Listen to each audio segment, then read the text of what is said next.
meeting is open to in-person participation and available to the public via live stream on Central Consolidated School District YouTube channel.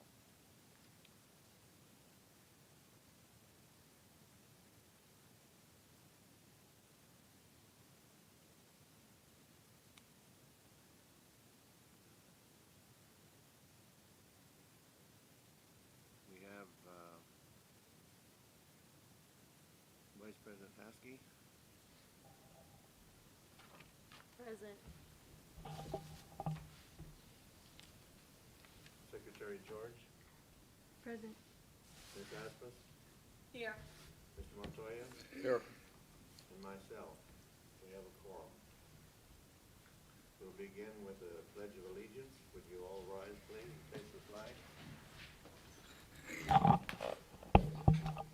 I pledge Allegiance to the flag of the United States of America and to the republic for which it stands, one nation under God, indivisible, with liberty and justice for all.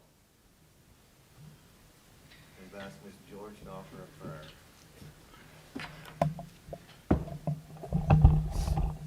Okay, you can just bow your head. Lord, thank you for this time as we gather. Be with the leaders, with all of our staff and our students and our community as we come together for the best interest of our district and our community and staff. And be with us as we make decisions, and be with us as we all are here for one thing, and that's to work together to be quality leaders and to communicate and to work well with one another. In Jesus' name we pray. Amen.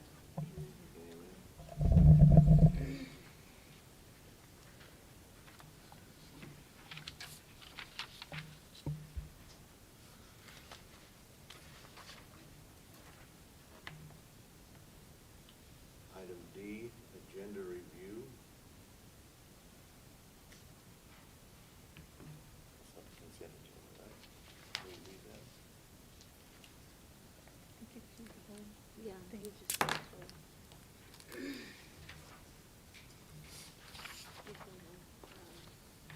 Secretary George read it. Secretary George? You want me to read it? You want to read it? Okay, we're going to do the agenda review. We have gone through the routine matters. We've done a call meeting to order. We have all board members present. We did the Pledge of Allegiance. We did the prayer. We're on D, agenda review. E, approved agenda and or modifications. 2, comments from the audience. 3, reports. A, request for approval of gift donations from Navajo Nation Oil and Gas Company to Shiprock High School and Newcomb High School. Human Resources report by Margaret Trocheck. C, emergency evacuation drills by David Griego. D, CCSD organizational chart by Steve Carlson. E, RFP bid evaluation results and recommendations to school board for external audit services by Donovan Yazzie. F, RFP bid evaluation results and recommendations to school board for student support services by Amanda Sutherland. 4, review consent items and items pulled from the consent agenda for discussion and or approval. A, possible items removed from the consent agenda. 5, consent agenda. A, approval of the consent agenda. B, approved minutes for April 14th, 2022 work session and April 19th, 2022 regular school board. C, unique trip request for TBA, Shiprock High School, Kirtland High School, Newcomb High School, Career Prep High School, National Unity Conference 2022, Minneapolis, Minnesota, July 7th through the 13th, 2022. D, IDEA-B application. E, Title III application. F, Fine Arts Education Act grant. Flipping over the agenda, G, request for approval of gift donations for Kirtland Central High School athletics. H, request for approval of gift donations for Mesa Elementary School. I, request for approval of gift donation from Navajo Nation Oil and Gas Company to Shiprock High School and Newcomb High School. J, approval of Newcomb Elementary School construction. K, RFP bid evaluation results and recommendations to school board on external audit service. RFP bid, evaluation results and recommendations to school board. 1 RFP 2022 SSO-142, clinical social work. 2 RFP 2022 SSO-143, non-clinical social work.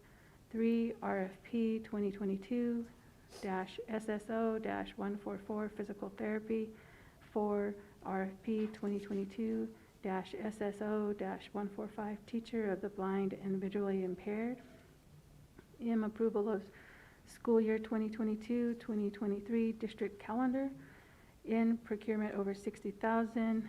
O, budget adjustment and journal entries. 1, 24106, entitlement IDEA-B-0113-M. 2, 24189, student support academic achievement title. -0114-13, 24308, CRRSA SR 2-0115-14, 25131, Johnson O'Malley -0117-M. 6, convene in executive session. Convene in executive session, discussion of limited personnel matters regarding A, consideration of complaints against an individual public employee, and B, the superintendent's contract as permitted by NMSA 1978, Section 10-15-1 H2 of the New Mexico Open Meetings Act. B, reconvene in open session stated that the board has discussed in the executive session only the subjects identified in the agenda as the reason for which the meeting was closed. Discussion of limited personnel matters regarding A, consideration of complaints against an individual public employee, and B, the superintendent contract as permitted by New Mexico SA 1978, Section 10-15-1 H2 of the New Mexico Open Meetings Act. 7, other item actions. A, approval of superintendent's contract. B, termination of superintendent contract. 8, board and superintendent report. A, board member report. B, superintendent report. 9, requested action items and or reports for next meeting. A, possible action and or report items for next meeting. 10, plus delta. A, plus and delta from board members. 11, adjournment. A, adjourn the regular school board meeting.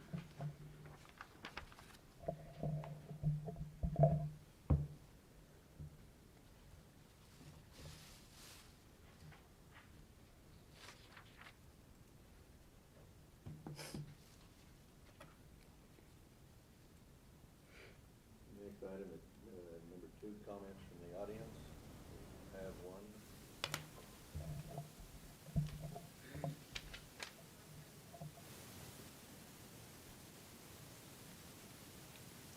Thank you. I have a motion to approve the agenda. Motion to approve the agenda. Second? I second. Moved and seconded the agenda be approved. Mr. Montoya? Yes. Ms. Asper? Yes. Ms. George? Yes. Ms. Asper? Yes. Myself, yes.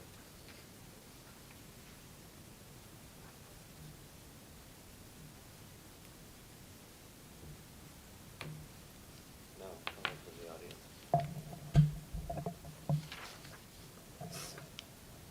Okay, we have one comment from the audience. My comments are in reference to the calendar for next year.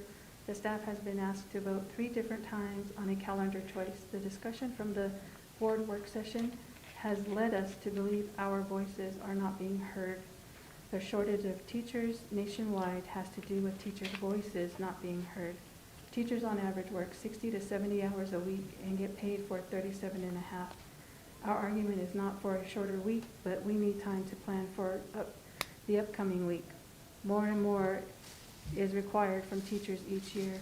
We are asking for our voices to be heard and accept this 4-day calendar. Miss Kathy, I'm sorry if I mispronounce your last name, Rodacap.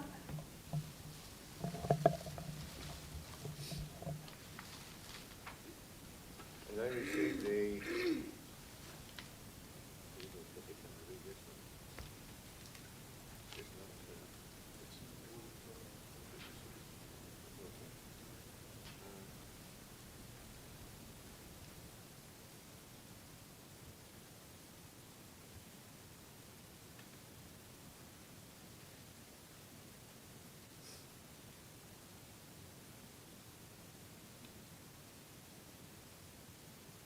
Next item is reports.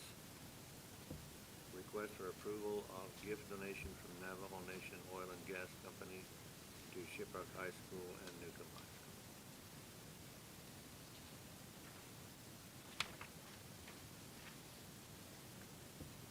This doesn't say who did the report on it. Mr. President, if I may. Go ahead. I received a call last Friday evening from a gentleman from Navajo Nation Oil and Gas Company, and he wanted to know if they could give a $1,000 scholarship to the valedictorian of both Newcomb High School and Shiprock High School.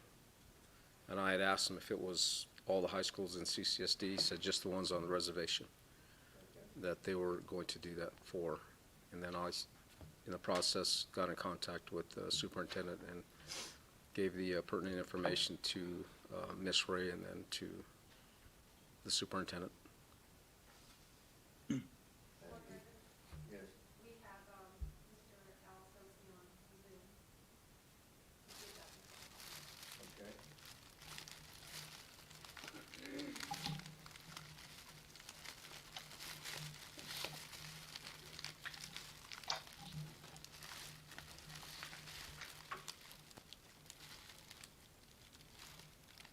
Is he available now?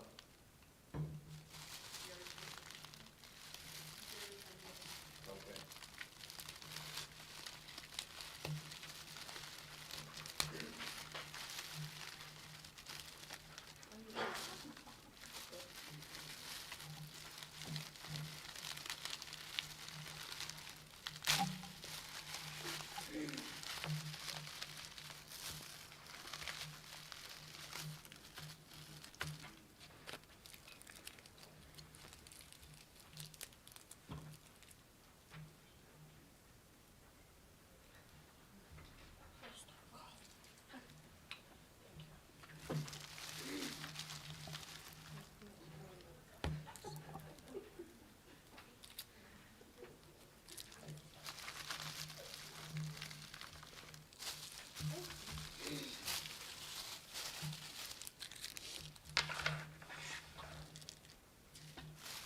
Community bag.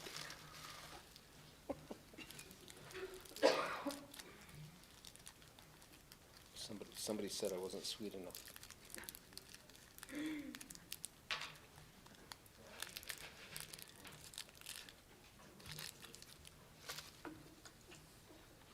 Hello, this is Leonard L. Sosa. I'm not sure if you're waiting for me to talk or what. Or what? We're waiting for you. Please report. Oh, okay, good. Well, thank you. I'd like to say good evening to all of you there, the governing board. I do appreciate your time and also allowing us to present to all of you. My name is Leonard L. Sosi, and I'm the board chair for the Navajo Nation Oil and Gas Company. And our chief executive officer and our governing board wanted to appreciate all our graduates in 2022 for this coming the school year. And by doing so, they wanted to give $1,000 plus a plaque to the valedictorian of schools on the Navajo Nation. So I did reach out to one of the school board members there and to see what the process would be. But certainly we did receive the names of the two schools of the valedictorian, and we are in the process of getting the details finalized on our part. So just wanted to share that with all of you, and I hope you do accept our contribution to the valedictorian. We are very appreciative that they have done their academic excellence, and certainly we want to honor that and appreciate their efforts. And the $1,000 that we're going to give to each valedictorian will be paid to them in a check, and they can either use it towards their college of their choice, as maybe for tuition or books, or they're also welcome to use it for their own personal good, for self-rewarding themselves for all the efforts that they had put forth. So with that, I'd like to say thank you.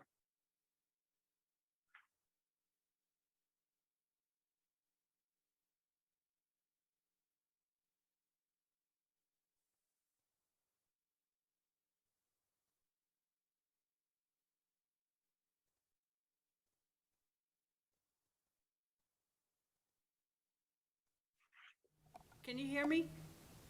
Yes, I can hear you now. Okay. This is Christina Aspis. And my question, how was this, how did you derive at the two schools? Okay, how we derive at these two schools are based on, we wanted to, not only the two schools there in Shiprock and Newcomb, we have other schools throughout the Navajo Nation, like Montezuma Creek School is one that we already had paid to or awarded it to the valedictorian. And then for Thursday will be Red Mesa and Shiprock, and there's a few others afterwards. But how we derive by that is that the funds are generated from our oil production within Montezuma Creek area, and by agreement with the Navajo Nation and with the Minerals Department, we do set funds aside to help a lot of the schools, mainly within Montezuma Creek and Aneth area. But we also wanted to extend it out to other schools throughout the nation so that we can at least make an effort to contribute back to our Navajo citizens and students. Thank you. Okay, Mr. Alsosi, this is Christina Aspis again. And the only concern I have is, well, first of all, me questioning, I don't mean to be negative or, you know, this is a good thing, and you know, whatever help that our students can get is always great. But however, me as a board member, as a 5-member board, and then representing, we have 4 high schools in our district, and so my representation is mainly in the Kirtland area, and which consists of both the Kirtland community and the reservation. So, you know, we're presuming a lot when we think there's only Navajo graduates or Navajo valedictorians at Shiprock and Newcomb. I believe that at also Kirtland and Career Prep, you know, we have graduates also, and that are Navajo, and some even a quarter, even half. So I thank you again for the consideration. However, in the future, if we could, in our district, we try to be equal and include all the schools, and so in the future, if you could remember that. Mm-hmm. and but thank you again. Yes, just a response here to your concern and your comment here.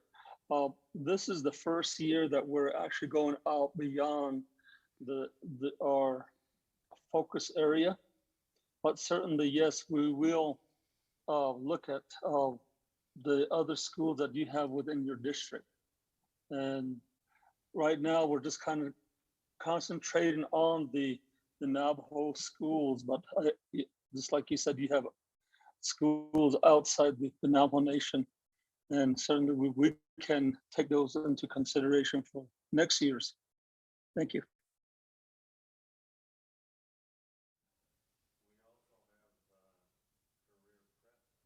In Shiprock that will be graduating as well.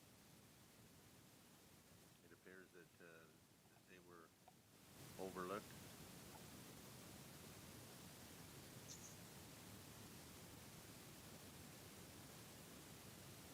I don't mean to demean your generosity or the generosity of the Navajo Nation Oil and Gas Company, but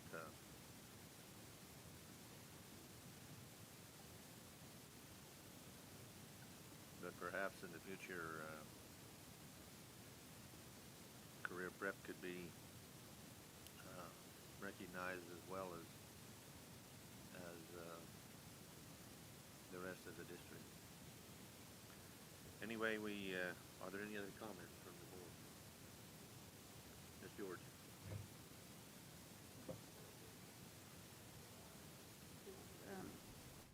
Secretary George, my only question is, when will the scholarships be presented to the students once they're awarded? Okay. Thank you for the question. Thank you for the question. What we'll do is that we are in the process of getting that check out, hopefully by Thursday, if everything does work out. And we like to present it during the graduation on Thursday. I believe that's when the graduation is scheduled there in Shiprock.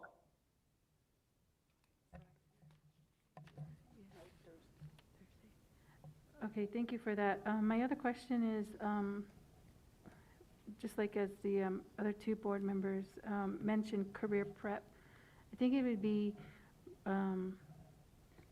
really good if we can include career prep, because those students don't really get opportunities because of other scholarships that come through because they're of the GPA or other criteria.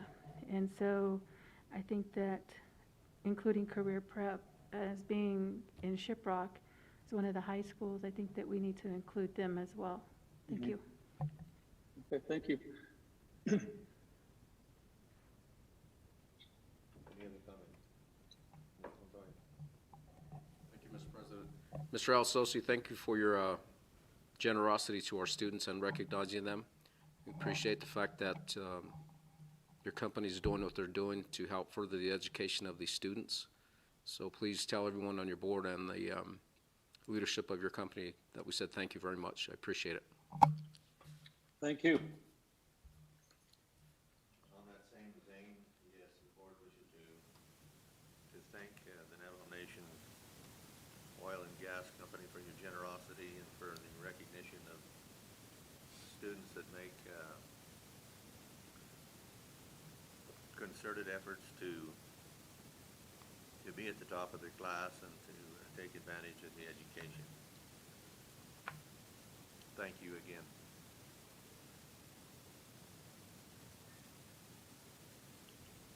The next item on the agenda is a report from Human Services by Ms. Trocheck. Good evening, Board President, Vice President Haskey, Secretary George, board members, superintendent, and community. My name is Margaret Trocheck, and I am here to present a human resources report on job vacancies for the current year and for our future years starting July 1st. You can see there on the screen, the administration does not have any vacancies at this time. Elementary school teaching, there's quite a few preschool positions open, and they're spread out a little bit over a couple schools. And the next is the middle school. And the next is high school. We've got some language arts and social studies open there.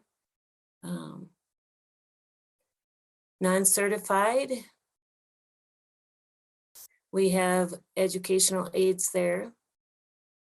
And then finance does not have any vacancies at this time, nor does intercultural education department or curriculum and instruction. Next, we have student support services. There's some nurses there and some other specialty positions. Go ahead and then food services, we've got 10 cooks there. And next, operations, we have 5 custodians. Next, on maintenance, we've got electricians and HVAC that are in need. And then we've got 3 bus drivers open. And there's a few athletics coaching positions. And I stand for questions.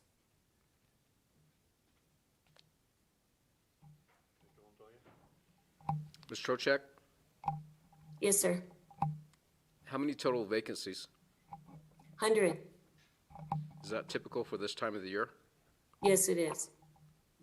Okay, in regards to those maintenance department vacancies, electricians and HVAC, with the impending increase, is that going to make us a little bit more competitive for pay? We are looking at all of the salary schedules to make sure that we are competitive. And so they're not complete yet, and we're still in bargaining. So Okay. we're not complete on the collective bargaining agreement yet for this year, but I know we are looking at every salary schedule. Okay, if you recall, a few months ago, I made the comment about some of the fast food companies around us that they've increased their hourly rate. So that would mean that we would naturally have to do the same.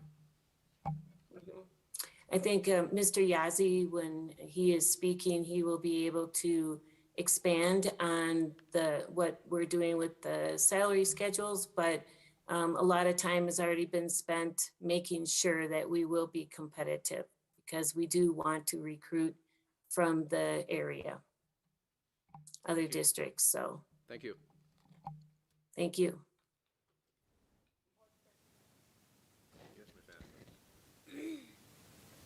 I don't know which one works. This one? Yeah. Hello?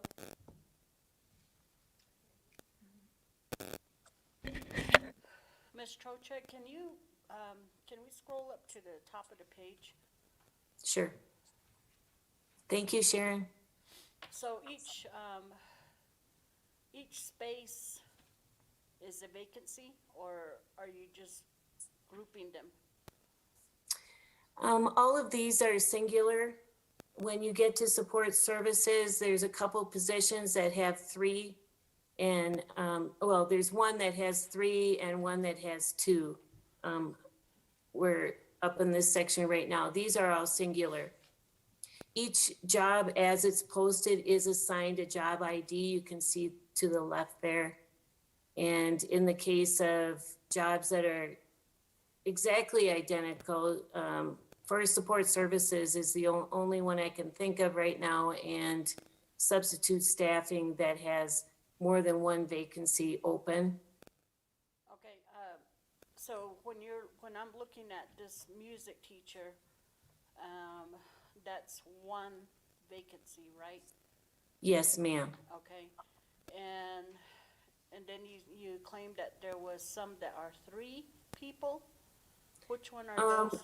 If we scroll down to support services department, that is what I was referring to. None of the teachers are double. Those are all singular positions, but what I was referring to is support services. If you scroll down just a little bit more, Sharon, you'll see right there, the social worker cat positions, there's 3 of that kind there. And then social workers, clinical social workers, there's 2 positions. So I noticed on that first sheet that it had, special ed and I'm assuming the social worker is, part of those, what you call the ancillary services. So aren't those,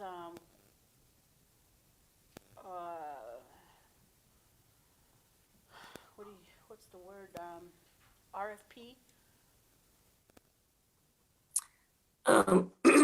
Some of these positions are contracted, and I believe Director Sutherland, I'm not sure, but I think she's working on RFP having to do with the staffing for contractors.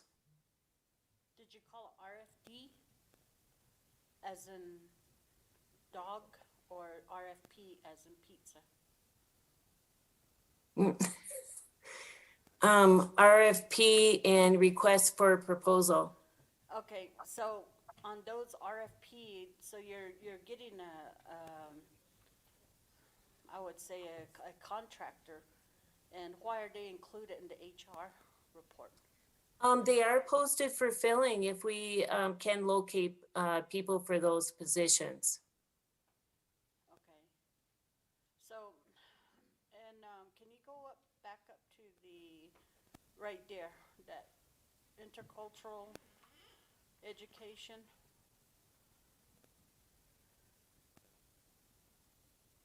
No vacancies. I caught some of the IEC meeting, and weren't they wanting, or I think Berlinda was announcing some position. How come that's not listed on there? Until the org chart is approved or completely expanded out and approved by the interim superintendent, we're not posting any new positions, is my understanding. I saw something today that says, please do not post any new positions for our departments right now. Yeah, that was kind of surprising to hear that, and now to see the HR report and there's nothing there, so.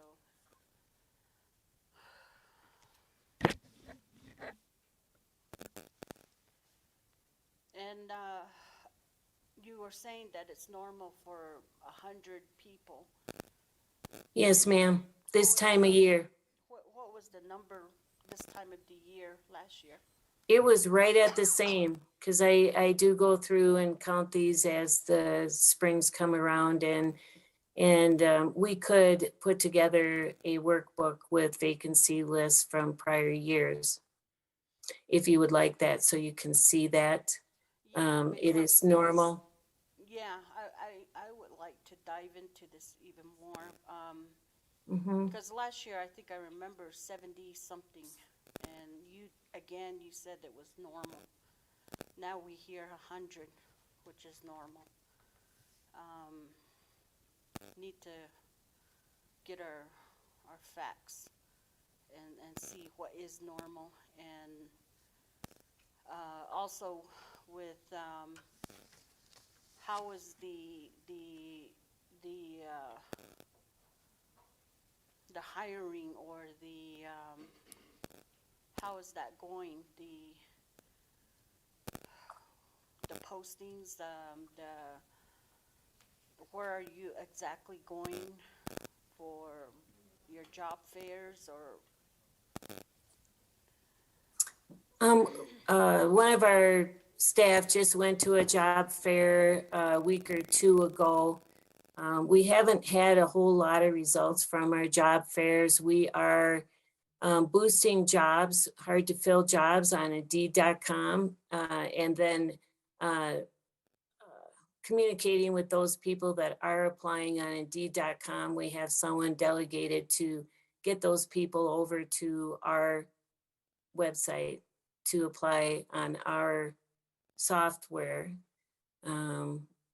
So, and then we've got numerous relationships, as I indicated last month, on Grow Your Own and programs to encourage people to get their licenses and so on. But we do attend the job fairs when they're available. Is there any, superintendent, is there any new positions mandated because of COVID, or are we still just operating as? There are no new positions at this time. There had been last year and the last couple of years, but there are no more now. And I don't know if you want me to say this now or not, but when you were asking about that ICO position, I was going to kind of touch on that a little bit. One of the things that the board had asked when I began my interim position was to take a look at the organization chart and to not add a lot of positions. And so those positions that were open have not been filled, and some of the positions that were requested to be posted haven't been posted. Now, some of those probably will be posted, but I was waiting kind of to talk about the organization chart to have that conversation. Okay, thank you, Ms. Trocheck. You're welcome.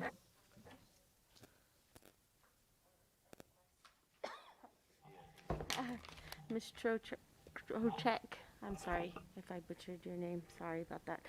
This okay. is Vice President Haskey.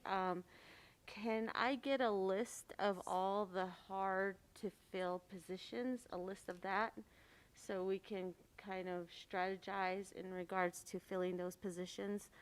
And with ancillary positions, am I correct in if we don't fill those positions, that's when we do have to do an RFP and outsource to outside organizations and companies to get those services for our students, correct? Correct. Okay. But if I could get a list of the Sure. hard-to-fill positions, maybe in the last 2 years, what the trend is, so that we're aware of the type of positions that are out there, then we can kind of strategize. Thank you. Okay. Will do.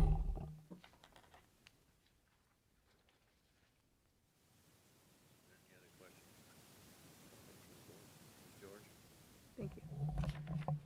Good evening, Ms. Trocheck. This is Ms. George. Hello. Hi. So my question is, are we going, or maybe to Superintendent, are we looking out for the HB 13 program through New Mexico PED for the like residential, not residential, but mentors and residency programs where students who are in residency for teaching at their level while they're in college, they sign on to a district for like 3 years. And so have we looked into that for some of these positions, especially for a lot of especially the pre-K, we have long-term subs who are filling those positions. We have looked into that. That is a state initiative. Ms. Trocheck, I don't know if you want to expand on that. Do you have any more information? I don't have it handy right now. I can certainly produce it. I don't have those details with me at this time. Okay, and then just another idea, maybe these positions, we can put them on KNDN radio for vacancy positions, because they do read those, and we could reach out to a lot of people on the reservation who are qualified. And then also, I think, I had a question, like, Mr. Carlson, when you said that all positions were, so basically we're kind of like in a freeze? Is that for those positions? So no, that was more for central office positions, especially for coordinators and that level, supervisors. As far as for teachers, for staff, we are full on hiring folks. People are conducting interviews, and we're doing our best to hire people, appropriate people, and good people. So. Okay, and then just one last one. Let me see here. Oh, going back to the HVAC and electricians, you know, I know that you said that you guys were working with negotiations for the salaries on that. And I think that those HVAC and electricians, they need higher salary because that's a lot of work that they do, and especially for COVID protocols and upgrading our HVAC systems. That's a crucial part. Absolutely. Thank you, Ms. George. We do have members of the audience in attendance who heard you loud and clear, I'm sure, as well as Ms. Trocek and other members of the bargaining team.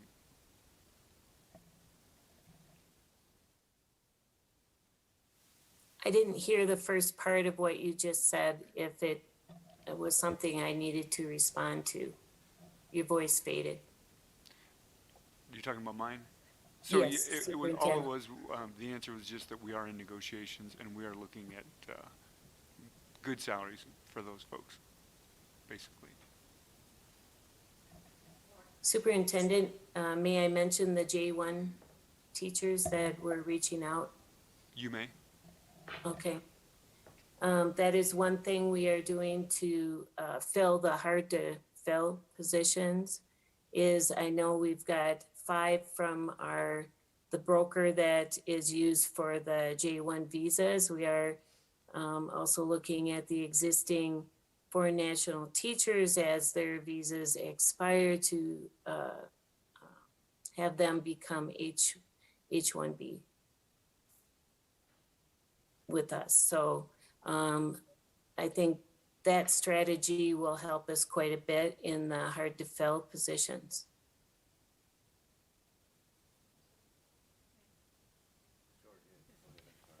Okay, so on 517, there is a curriculum and instruction position that is posted for a coordinator. Is that a typo, or is that something that just squeezed through? Which one? I can go ahead and tell you that. That is a position that was in existence prior. And I did give approval for that one because it's been there all year. The curriculum instruction department has been very short, which you will see that in my report on the organization chart in a few moments.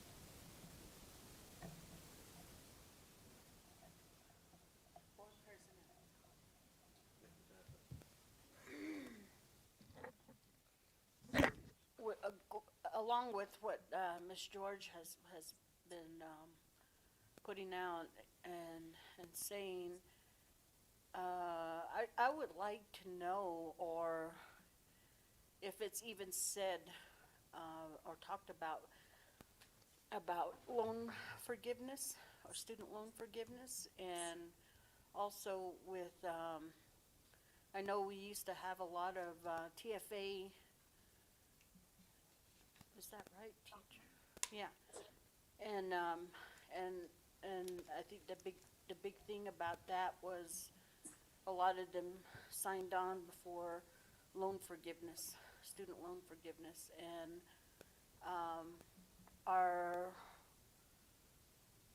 we know we have I'm sure there's people there that have started out in the education field but never completed. And do they know, is there something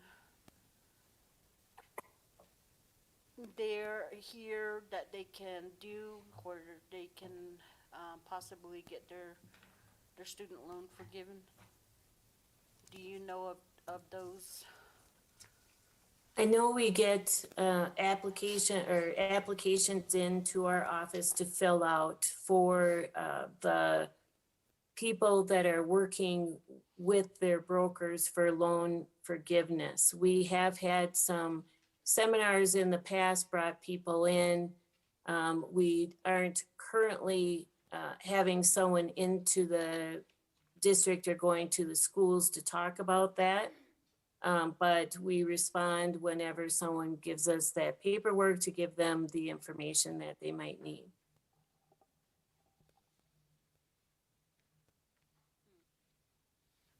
Is that something that you could find out more about? Yes. Where could one go or look?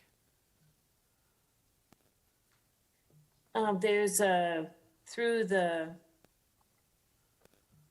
associations I'm a member of, like ASPA and NIPSA.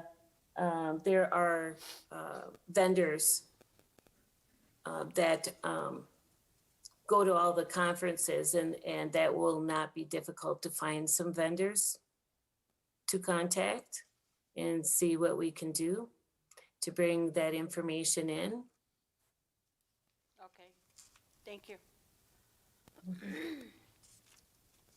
other questions for Ms. Trocek? I don't have a question. Board President, Yes, ma'am. I just wanted to answer a little bit, just for a second on the TFA. We did reach out again this year to TFA to see if they're placing any teachers, and they are not. They were not last year either. Last year, for sure, it was related to COVID. We're not sure why it is this year, but we did reach out to see if they were placing any teachers.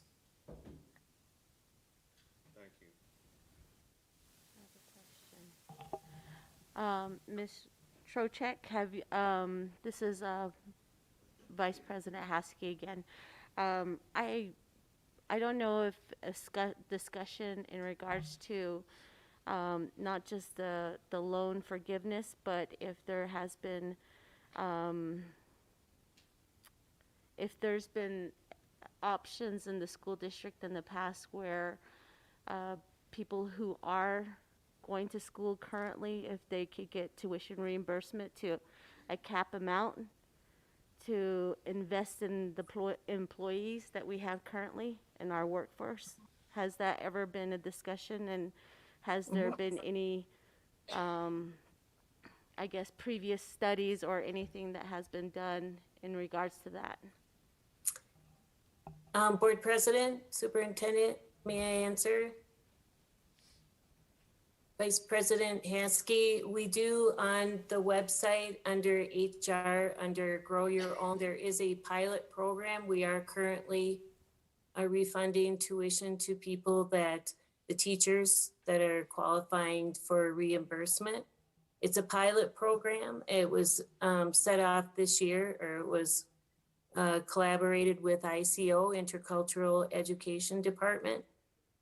And it is in place. So I don't have a status right at this second, but I know it is ongoing. It is being administered out of HR.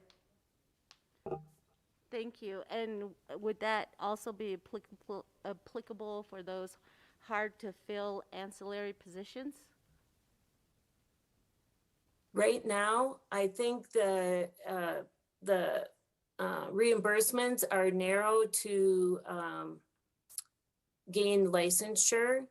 However, I think they have discussed a number of different avenues that they may go down. It's just a little, you know, it was just to get it started and start the process. And also I should say that curriculum and instruction actually is who is collaborating with human resources. You can hear her talking, but, or see her talking, but can't hear her. Curriculum and instruction, they are auditing the reimbursements that are sent into them, or the requests, the applications, and so on.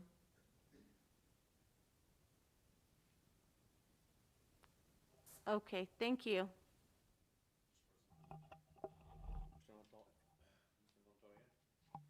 The New Mexico Higher Education Department actually has a teacher loan repayment program. And the way that works is that the purpose of the teacher loan repayment program, which is a TLRP, is to increase the number of teachers in designated high-need teacher positions in public schools throughout the educational loan repayment program. The program provides for repayment of the principal and reasonable interest secured on loans obtained from the federal government for teacher educational purposes. The eligibility must be a teacher who is currently teaching in one of the following high-need positions: have an endorsement and current teaching bilingual education, have an endorsement and currently teaching early childhood education or special education, have an endorsement and currently teaching science, technology, engineering, mathematics, or career technical education courses, or teaching in a low-performing school which serves a high percentage of economically disadvantaged students. 40% or more of the students receive free and reduced lunches. There's also general eligibility requirements. Say that fast 3 times. So anyways, on the website, it explains it in detail. That's the New Mexico Higher Education Department. Thank you, Mr. President.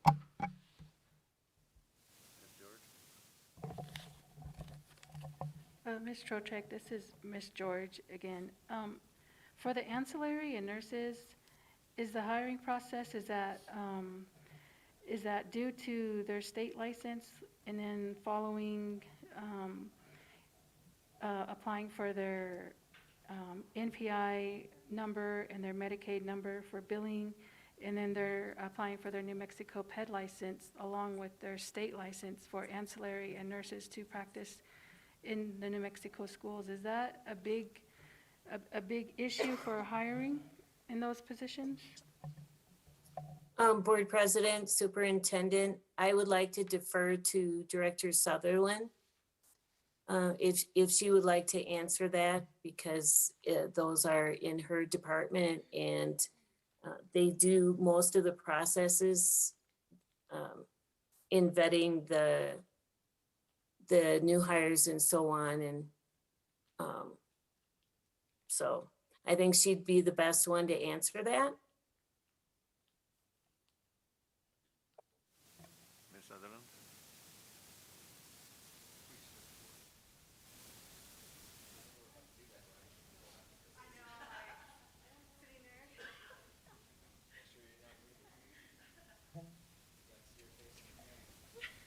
It's good to see everybody. So thank you for the question, Board President, Board members. As far as the licensure, it follows just like everybody else for PED. 90 days, you get 90 days to get your license and your paperwork. As far as the NMCA, that's for the Medicaid billing, and so that comes after. But if they're already in a system, if we're lucky enough to get somebody from another school, then they already have a number. That, as far as I understand, the NMCA number follows you also, so it's national. And then if it's just the new nurses that need to come in and work on Medicaid, then they get issued one.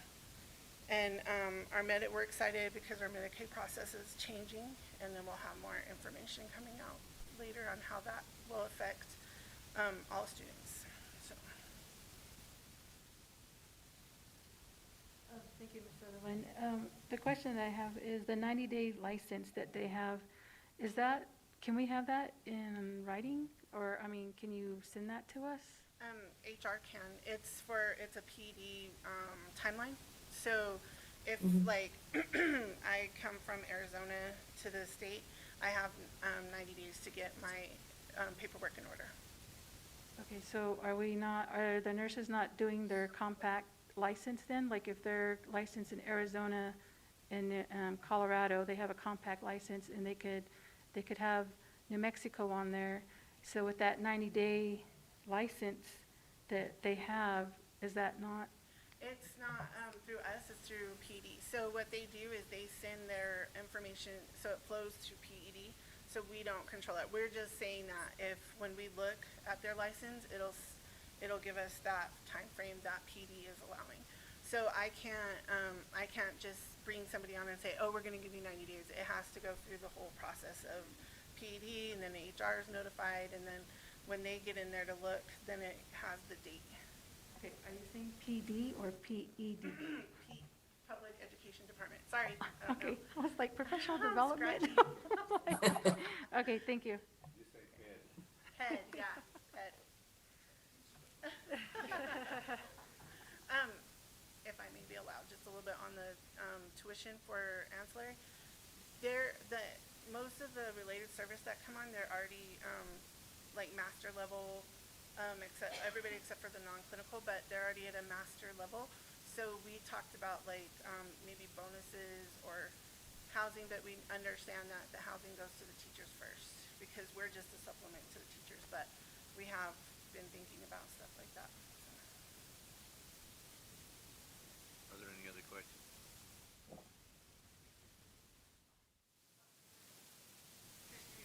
We also gave stipends this year for nurses and health aides.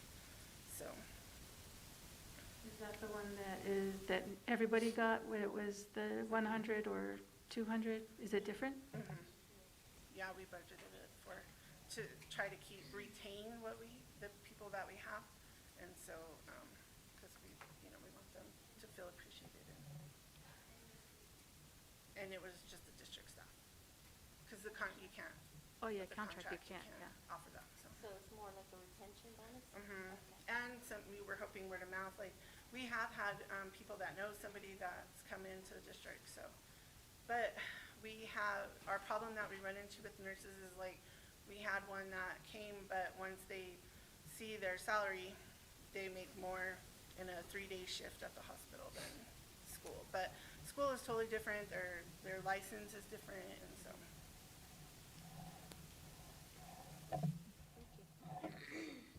Thank you, Ms. Sutherland.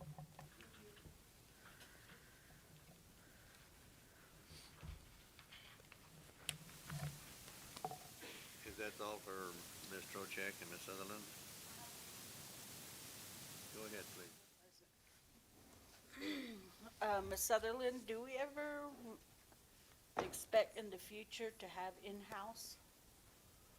To have the district's own ancillary services, whatever that entails?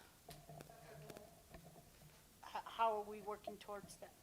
I'm presenting later, and I think that will answer. Okay.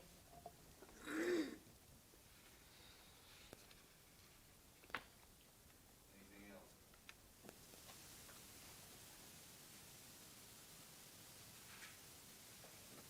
Okay, the next item C, emergency evacuation drill by Mr. Griego.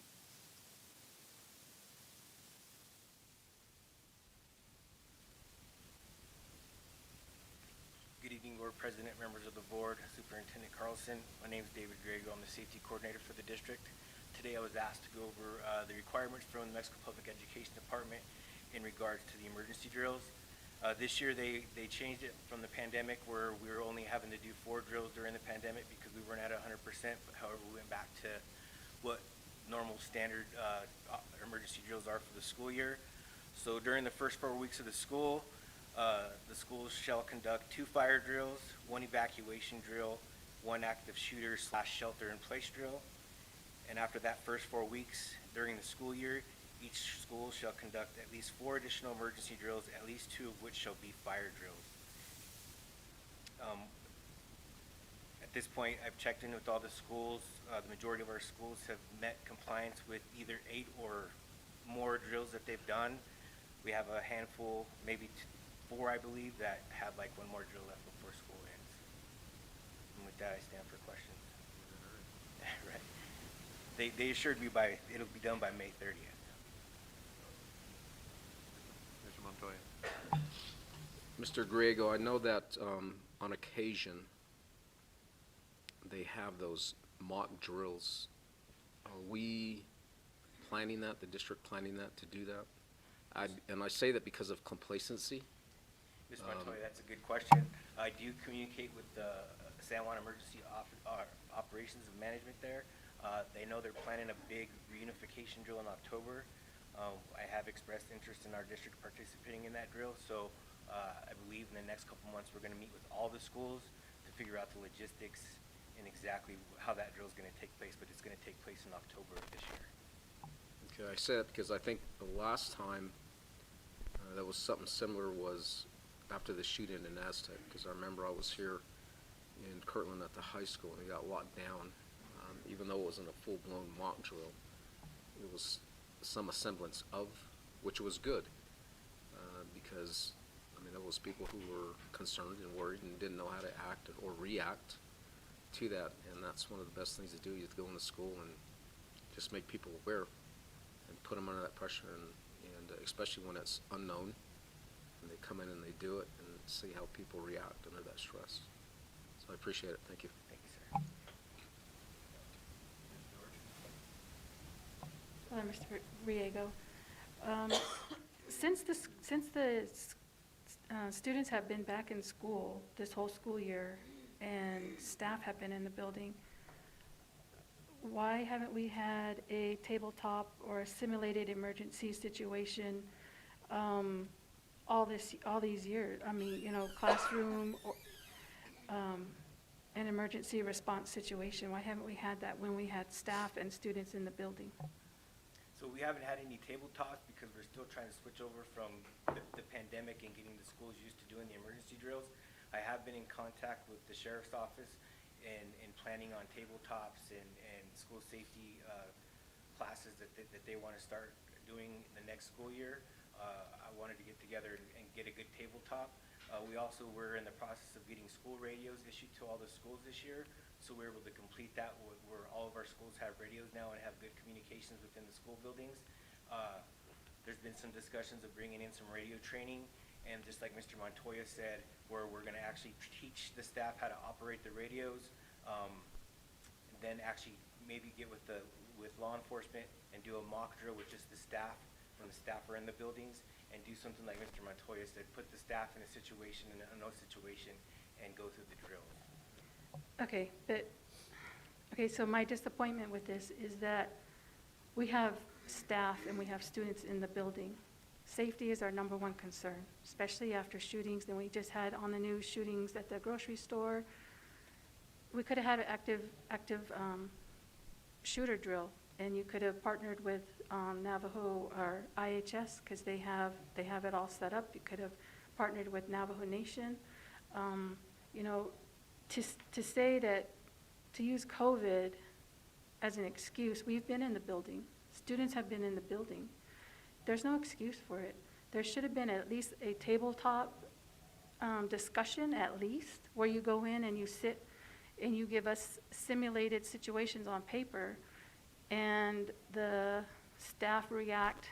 They write down what their response would be. Those don't take manpower.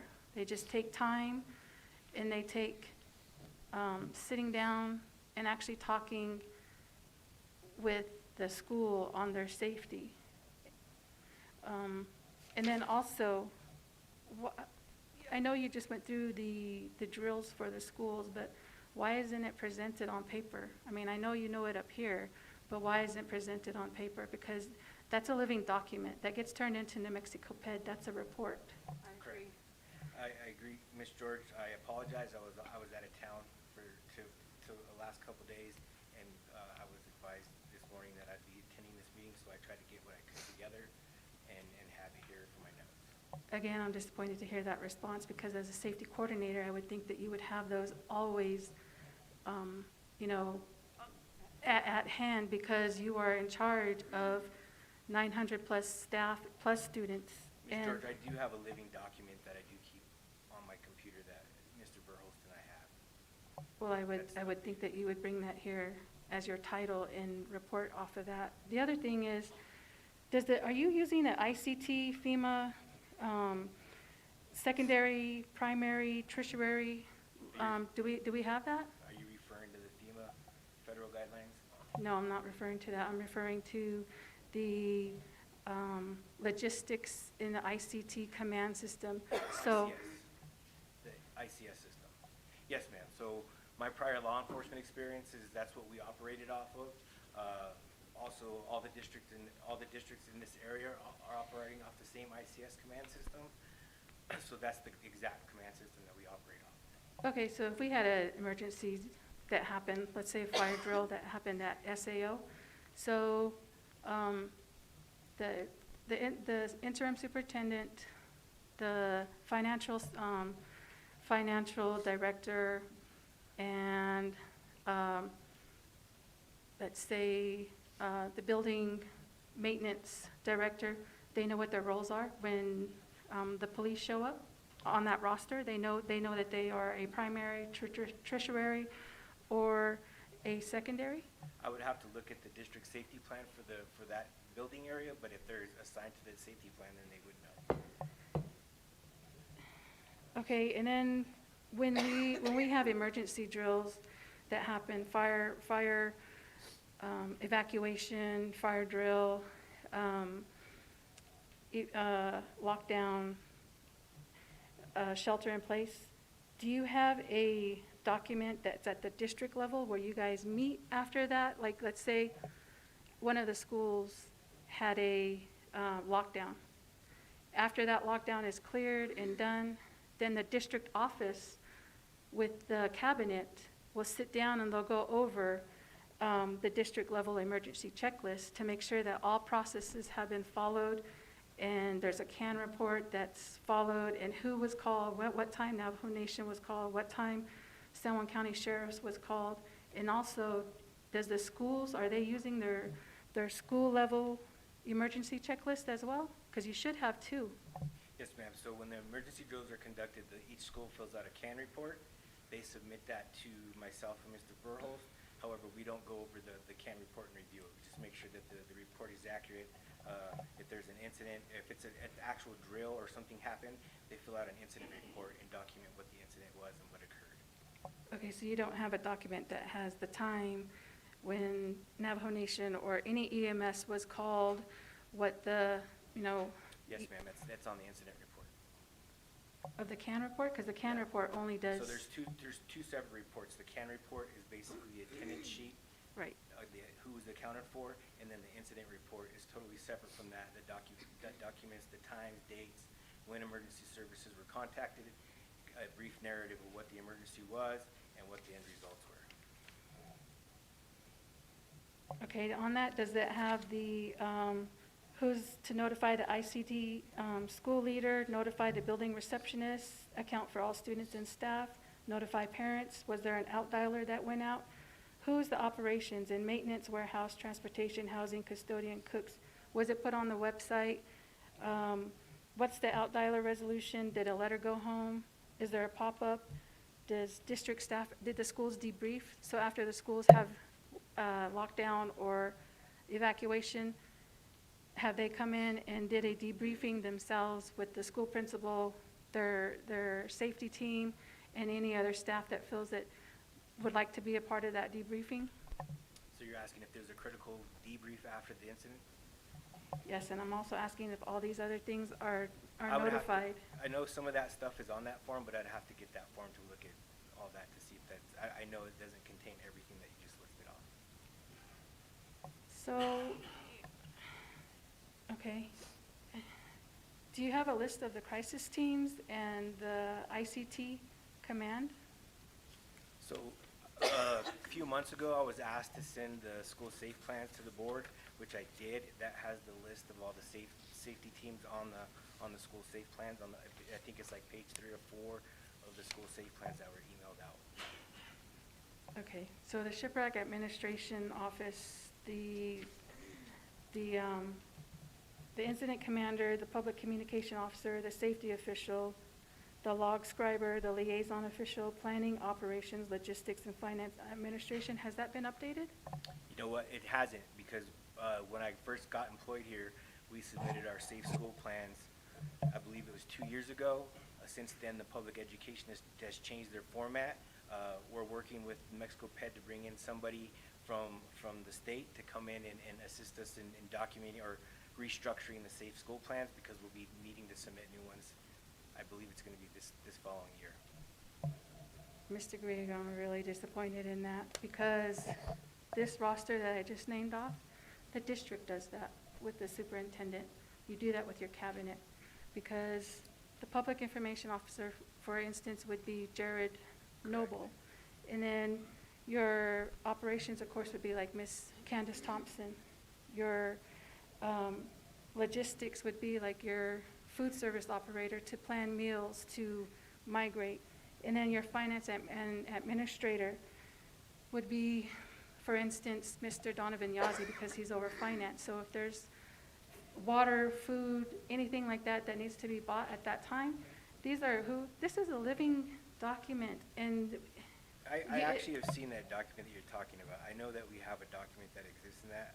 I don't know the title of it. Can you give me the name of it again? you can look it up. That's your job. We entrust all our lives to you, our kids' lives to you. You're responsible for that as safety coordinator. And on top of that, you know,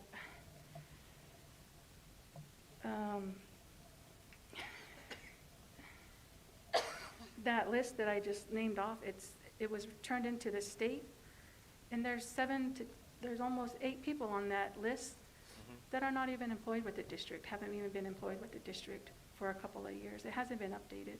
So you really should look at those, because right now we're not safe. We're not in a good position. So Mr. Carlson, if you would follow up on all that, I'd really appreciate it. It's very detrimental that we put safety first, and there's no excuse. Yes, ma'am. I have a comment, Board President.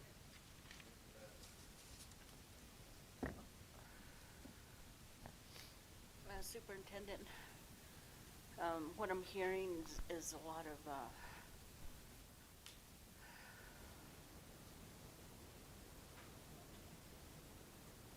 especially when it comes to the end of the year, it's kind of known that things can be chaotic. And I feel like if anything should happen, we're not prepared. And I was looking on the PED site, and it talks about code, administrative code, and I'm not sure if that's what procedural requirements, and there's a whole list, bullet items here that sounds like we're not in compliance. And I'm saying that there's a living document on hand and in his computer, but then again, PED hasn't made a final determination or whatever those rules are going to be. I don't know, but we need to find out and get caught up on these things, and so that we know that we are prepared and ready for anything that should arise. Thank you. Are there any other comments? Mr. Diego? Thank you.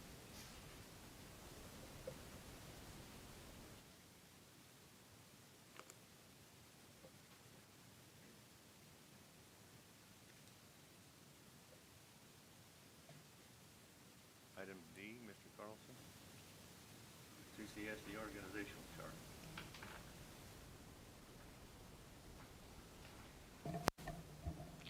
Board members, audience, what I've been asked to do is to talk a little bit about the organization chart.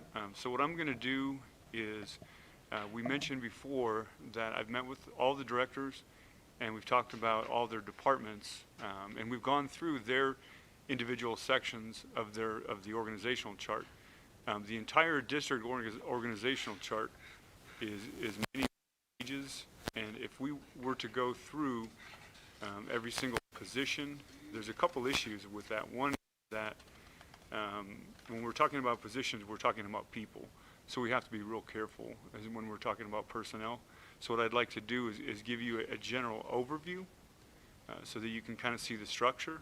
And then I'd also like to recommend that and be more than willing to meet with all the board members to talk about this and to have a retreat to go over this in greater depth. To go through all of the different positions would take hours. but I'm willing to do that whenever that would be convenient for the board. So what I'm going to do is go ahead and go through just, again, a brief overview so you can see the structure. Obviously, the first part of the structure involves the school board. And the school board, you all, of course, are my boss. This is actually the only page, hopefully, that has actual names on it. And I went ahead and left Sharon Ray just because I want to give her some kudos, because on these board meeting days, she puts in about a 16-hour day. And she's here 8 o'clock every single morning or sooner. And she will be here. She'll be the last one. She'll probably be going back to the office at the end, so I went ahead and left her name on there as well. The next page. Ma'am, if you know anything about administrative assistants, I know you know my past at Judy Nelson. I'll tell you who my boss was there for a few years, many years. And don't even talk to my wife about any of those things. So I have lots of bosses, but we'll stick with these 5. Okay, this is the main page, and as you can see on the top, that's me and with the administrative assistant. There is something missing on here. If you look underneath, there's the assistant superintendent. Underneath the assistant superintendent are all the directors. The current organizational chart has another page where that assistant superintendent is also the supervisor of all the principals, the supervisor and chief evaluator of all of the principals, and the principals then are the evaluators of their buildings and their folks. As you can see, going off the assistant superintendent is also information technology. In our district, there's been a lot of changes with information technology throughout the course of the years. There had been a director of technology at one point. Currently, we do have a coordinator of technology position, and that person has left that was there this year. So that's where that one there is a little bit different. There are certain things where I would like to fix some of the structures, but I will go through these from left to right. On the left is the Director of Curriculum and Instruction, who oversees state and federal programs, data and assessments, and the K-12 curriculum and instruction. Yes, ma'am. Where are you at now? On the left side here. Okay. Yeah. If you could go ahead and use the arrow there. And what I'm going to do once I go through this, I'm going to give an example real quick of kind of an expanded and what I've asked department, and I'm going to use the curriculum and instruction department to do that. So the next column is the Director of Intercultural Community Outreach. That's the ICO department. And underneath the ICO is the Multicultural JOM, Indian Education, Bilingual, the Safety Net, Homeless and Poverty, the Equity Council, and the Community Outreach and Graduate Profile and Community Schools. In the third column is the Director of Operations, who oversees facilities, food service, and transportation, which is quite a few in that department. If you go across, the Director of Student Support Services, who oversees all of these below. Again, on the expanded organizational chart, this is upwards of probably 60 people because it includes people who are in the buildings as well. But it's health and wellness, pre-K 22 special education programs, all of the ancillary staff that we've spoken about a little bit, and all the nurses, which we've also spoken about. The next column, the Director of Human Resources, who oversees benefits, employee wellness, employee assistance program, recruitment and retention, all personnel matters, the onboarding process, and also the print shop, which I believe is still there, or are we moving that? We're moving it, but currently we're in that process. Also attached to the superintendent are some kind of special separate things. They're the athletics and activities folks, the risk management, the safety folks, which is Mr. Griego, which he just gave the presentation. Also the public information officer, and the Director of Finance reports directly to the superintendent, or in this case, the interim superintendent, who is in charge of budget, asset management, general accounting, grants accounting, position, asset, internal control, and payroll, all of the above. Again, so what I've asked all of these directors that I've met with to talk about is to give me their charts. And I mentioned earlier about the positions that were, no new positions had been posted.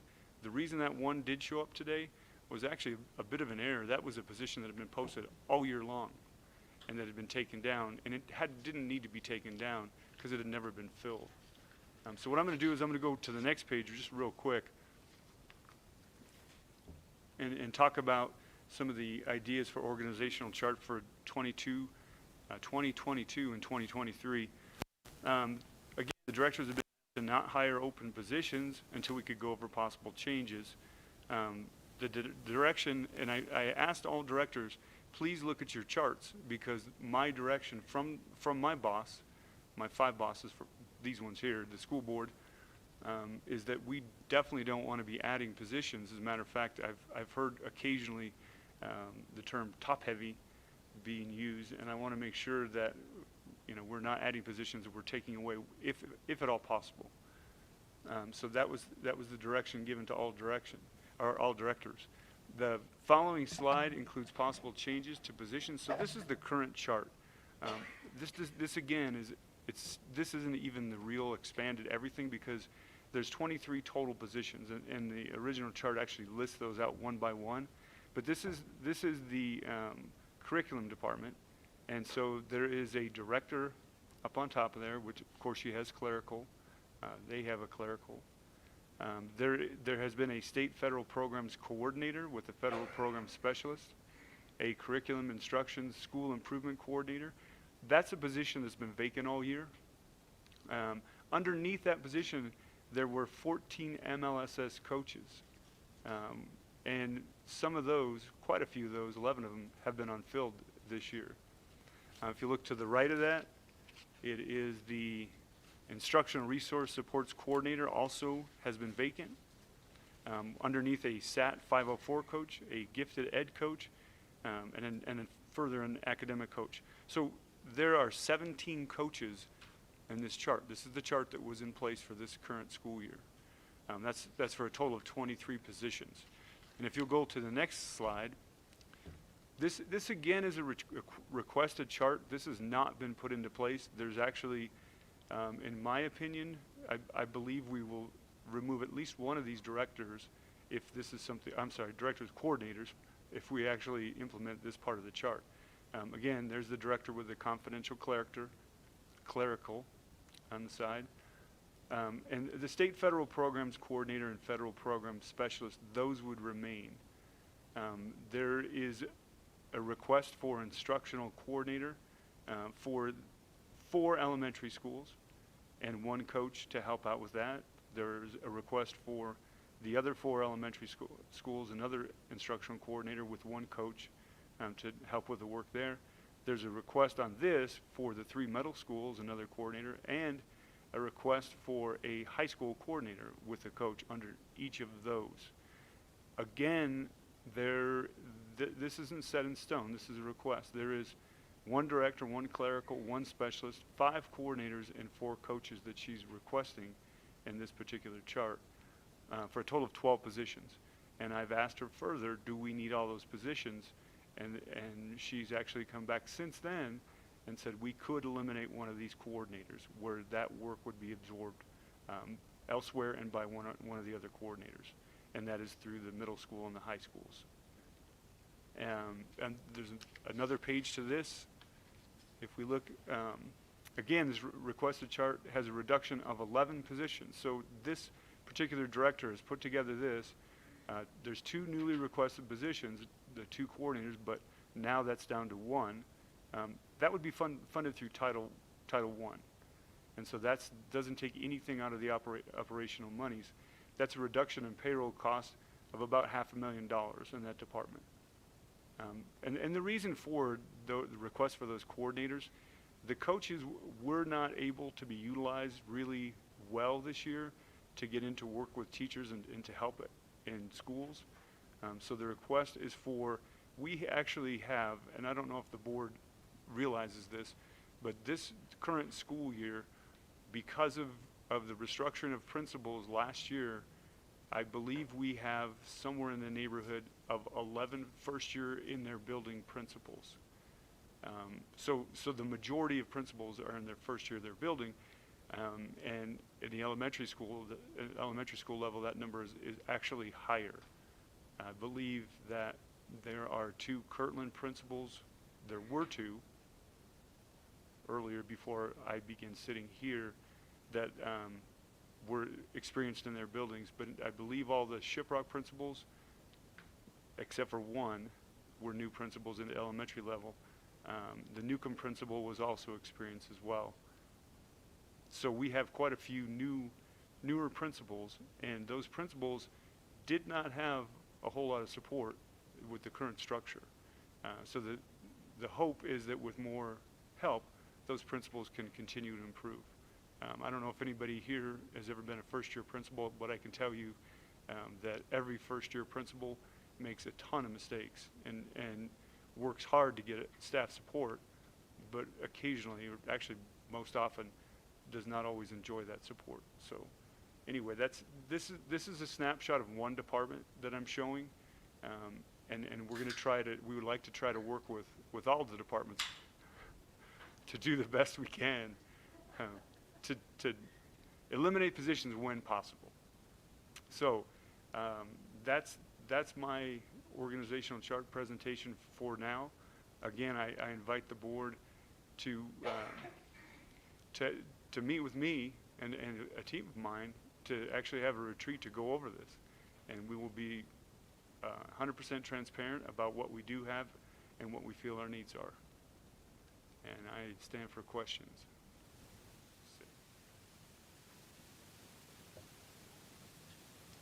Yes, ma'am. Just asking. In terms of the retreat, what month are you proposing the retreat to be for the organization? Well, chart? and I understand that there are time constraints for that. I would propose it to be in early June, if at all possible. So that way, especially when there are positions that are unfilled and there's things that can be changed and suggestions made for this coming year, we could do that. If we wait any beyond that, then your new superintendent will have a contract in July, and we'll have this organization chart exactly as well, for the most part, in place for next year. And so the point would be to meet so that we would actually have time to make some of these changes. I mean, if it's not a possibility, then what I would do is put forth my version of this organization chart and just put it into place, and then ask the board, probably in the fall, or if there's someone else in the seat in the fall, to meet with you all and to discuss it then. But we would be moving forward with basically the changes that I would be making. I would like to ask if you could propose some dates so we can plan to have that retreat. Because I think this is important to go over the organization chart. So I would like to request that if you could propose some dates so we can start solidifying that. Okay. I would say in the very first week in June, the earlier the better, as soon as school gets out. We have the law conference. Oh, that's true. The week after that.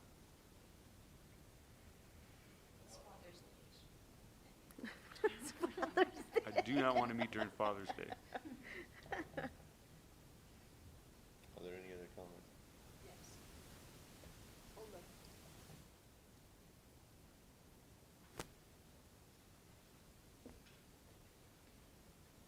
I would like to suggest that board retreat. It seems like all the years that I've been part of the board, I'm on night shift. So I would like if we could plan it on my days off. Please. Okay. Is that something we should do immediately, or do you want to try to work on that via email and a date that would work for you and for the other board members? You can. You look at your calendar, Ms. Haspis, and figure out the days that you're going to be on. Could it be during the weekday? Yes, ma'am. So I'm looking at the 13th through the 16th, or the 15th, that work session on 16th.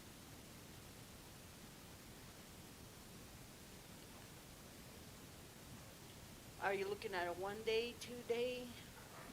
Hopefully we could do it in one day. I mean, it would take several hours, but, you know, I can bring all the information and all my suggestions, and we can spread it out and talk about the whole thing. On the 13th, Monday?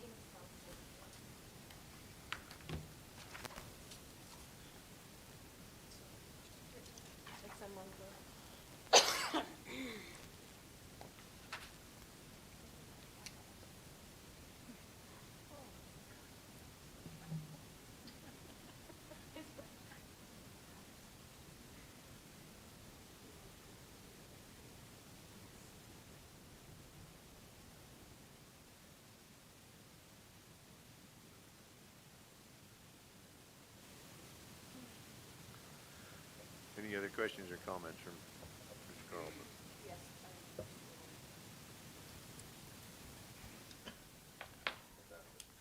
So, looking at the, at your requested chart, would you say you're increasing that? Increasing the administrators? So the current one actually had, I believe, 3 coordinators. The one she requested had 5.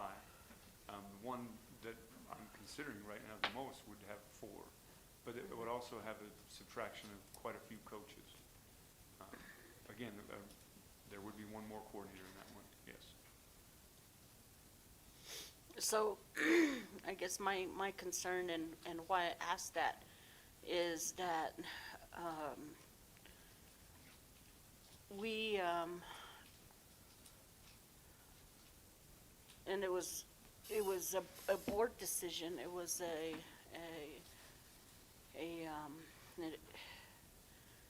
that we wouldn't have an assistant superintendent position, and there was, I believe, 3 others that were decided, and then all of a sudden we have them, and I would still like that to possibly take place,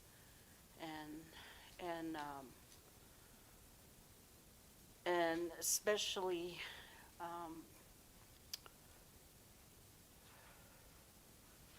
especially now that, you know, the proposal or the project out there for Newcomb,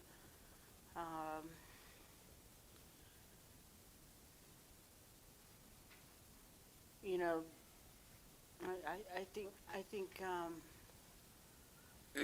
and the way I look at some of those positions is that was it really fully I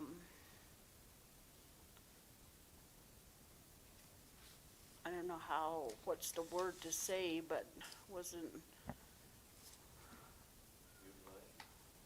that, and so to me, I don't think it would be a big dent in the operation of the district. So, and I'm glad to hear that you had that request to your directors, because I believe, especially when over the years seen whenever there's a change in leadership or a lack of leadership, you know, there's chaos, and people tend to do or try to do whatever, you know, they want it. And so I'm glad to see that you put out that request, and there was no additional people. I believe right now is the opportunity to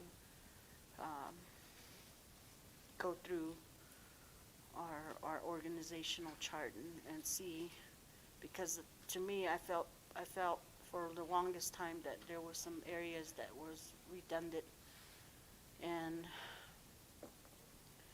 so, but that's not my, you know, it's gonna have to be you. And so,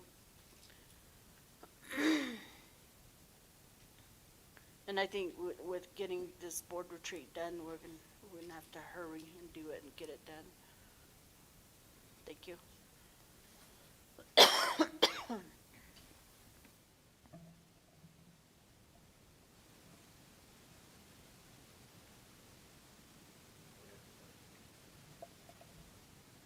Thank you, Mr. President. Mr. Interim, Mr. Carlson, sorry. I have a question. What are the plans for the end of the year and then starting for July for our, all our tech, like computers, laptops, Wi-Fi and all of that? The Prometheum boards and the training for that, and with the tech coordinator position that's vacant right now. What are the plans for that? That's a good question. I'd like to address that absolutely right now. Many, many years ago, this district had a technology director, and that position was changed to a coordinator. And I don't need to go over any of that, exactly why that happened or the sequence of events. At that point in time, our technology was okay, but it was, compared to what we have now, it was sparse. And when the previous superintendent took over, he put in a plan for, during the pandemic to put a computer in every student's hands. And now that we have that in place, and we also have purchased all these Prometheum boards like you mentioned, we have outdated technology. I will tell you right now that my plan for that is I would actually like to merge two departments. I'd like to pull the data and the research folks. I'd like to have data and assessment pulled out from curriculum, and I would like to have them merge with technology. I'd like to have the person that runs that be a director. I think it's very important. I think that with the amount of technology we have, that, and this is no reflection meant on anybody who was here or especially recently, but we have not had an adequate technology plan for the future of our kids, for the future of this district for quite some time. And my plan right now is actually to change that. And I know I've said that I'm trying to eliminate extra positions, but I would like to have that position be a director and to incorporate those other folks within that department so we can actually use technology for data and research and to do a really good job of putting a plan in place rather than just sort of, well, now we have Prometheum boards and we also have Interite boards and we have desktops and we have old laptop carts and we have one-to-one computers for these students. When you ask the first part of that question, you asked about what's going to happen at the end of the year, and I've asked various people that since I've been here, and it's up to the schools right now. And that's not the situation that should be in place. Schools don't have folks who are technology people. We're short in our technology department, and we have, our technology is great right now compared to what we've had, but we need to make sure that we update it. We need to make sure there's a plan in place for the future of our technology. So that is something that I plan to implement. And I'm telling you right now that I'll probably have to do it before we meet in order to make sure that gets done correctly.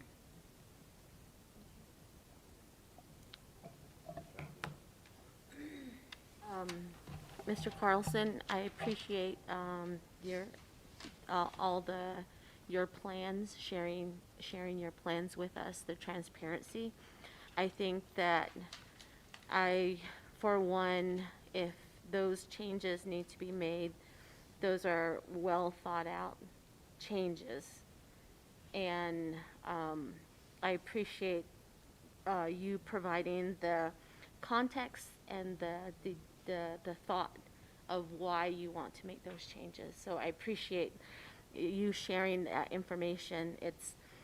It's a huge change from what we're used to, just being blindsided with positions and so forth. So I really appreciate that, and I just wanted to make that known. Thank you. Thank you.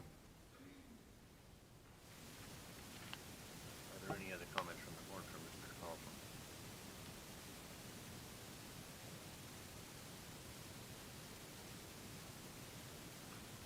Okay, Mr. Carlson, thank you for that.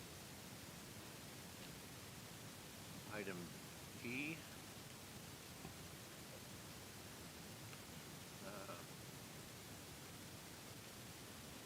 Mr. Donovan Yazdi.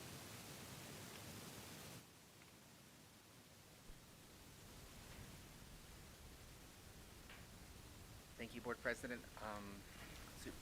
Superintendent, Interim Superintendent Carlson, members of the board. For item E, the Finance Department went ahead and posted a request for proposal for external auditing services, and the committee met on the 11th. And as far as the evaluation committee, when they went and evaluated the documents that were opened up and the bid documents, and the meeting that occurred on May 11th, the recommendation from the committee, they recommended an award to Bid Hinkle and Landers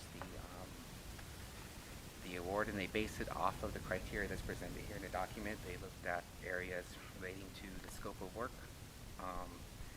as well as the profile that the firm provided, which reflected the number of years in business, as well as the number of people in the firm.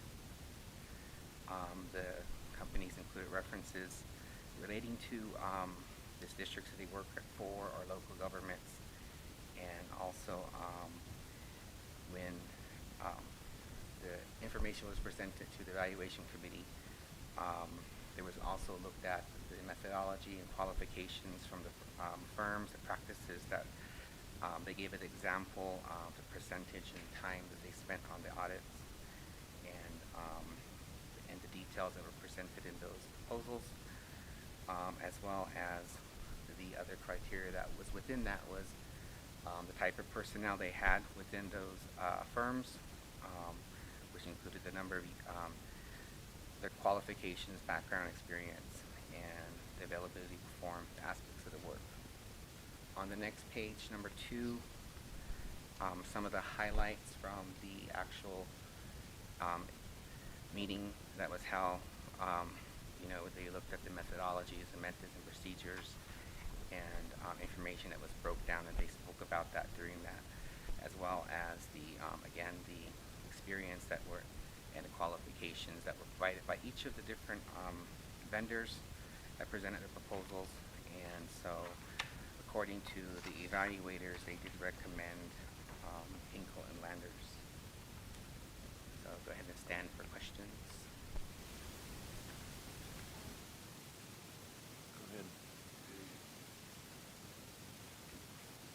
How many was on the team evaluators? So there was 3 evaluators on the team. And how many times have we used Hinkle? To my understanding, Hinkle has been used for the past 3 years, so we used them 3 times. And this is 1 year. So the criteria on the contract reads on the RFP proposal. I'll go ahead and read it real quick. So this is actually, it says that this RFP is a 1-year contract with the option of 2 additional years if the district decides to extend it up to 3 years. But we used them already for 3 years? We use them for 3 years, correct.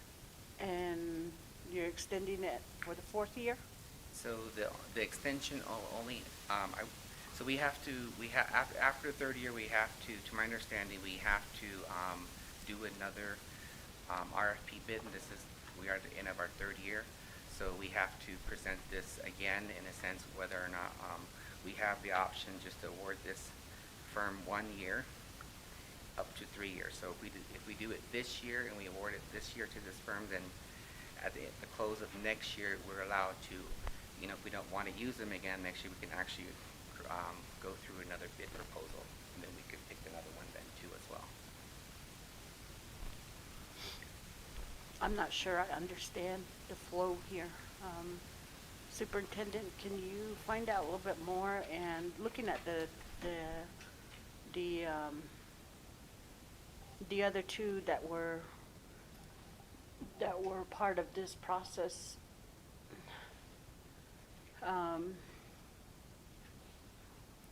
especially the middle one, why wasn't that with a lesser cost? And then secondly, I understand that from when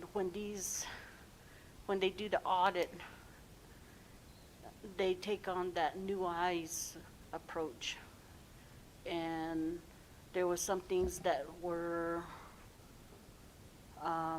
with this auditor or this audit firm that we had.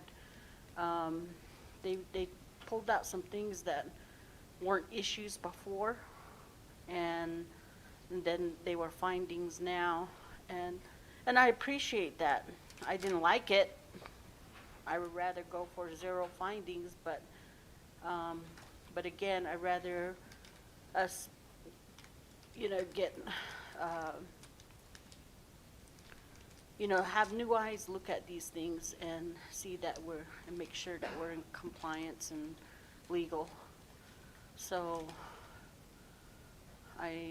that's my comment. Thank you.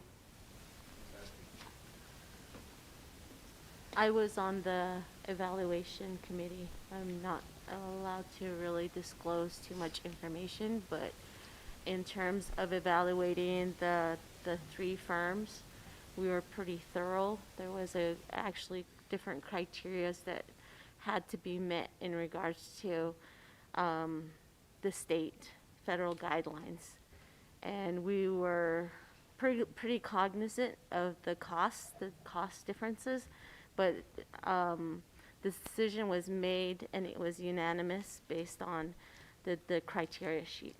That's what I'd like to add.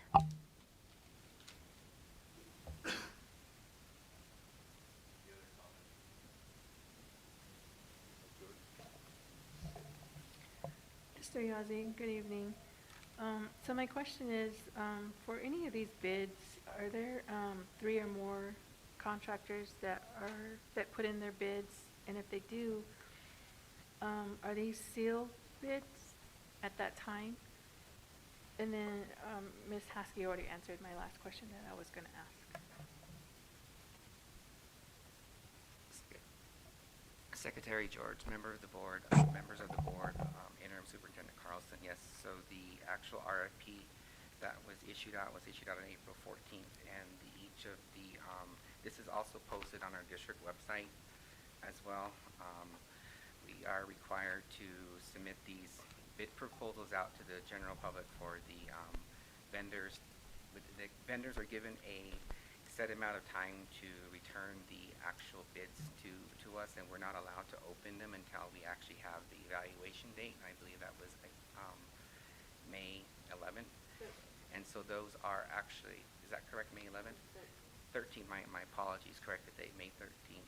The deadline was, we had to have all documents by May 11th, and then the evaluation was on May 13th, and that's when all the documents are opened up. And the actual evaluation meeting was made there, and that's when all the bid proposals were opened up on the 13th during the evaluation. And there is a set criteria that each of the vendors are requested of it. If they don't turn in all of these, there is they can be disqualified during that when it's being presented to the evaluation committee. So yes, so there was given some time to the vendors present information, and at that time, we only received the 3 bids. And these 3 are still on the one from the list, the contractors list, state? So yes, these 3, to my understanding, are from this, on the state auditor's listing as well.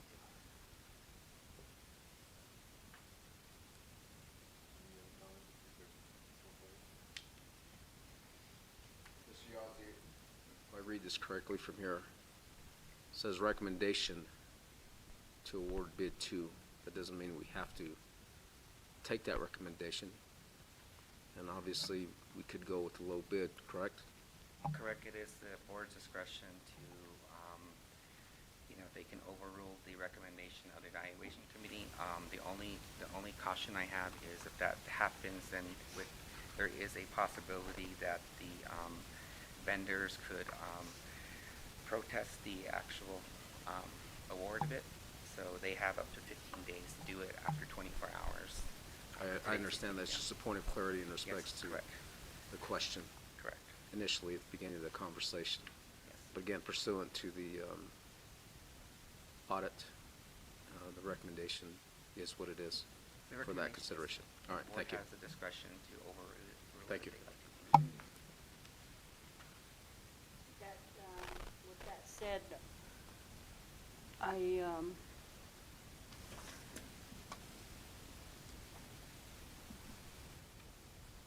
because most of them, I think,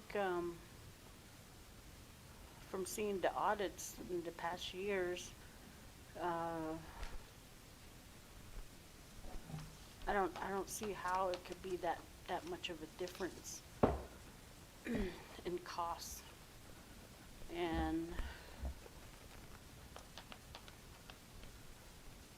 that's what I was looking at, and then again with New Eyes, and we've already had Hinkle and Landers, and I that was my thought on why the state has, this pool of auditors, and then to have that that 1-year contract to so the one doesn't get planted and start missing things. And so I guess if we had to vote on this, I wouldn't, I would go with the middle, demanding, accounting, the lesser.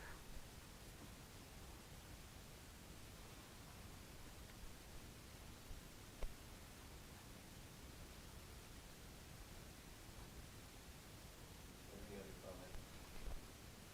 I wish to make a comment. In studying and looking this over, I have a question first. The criteria that's listed here, all 3, in my understanding, all 3 of these bidders met that criteria in order to be able to submit a bid, I would assume.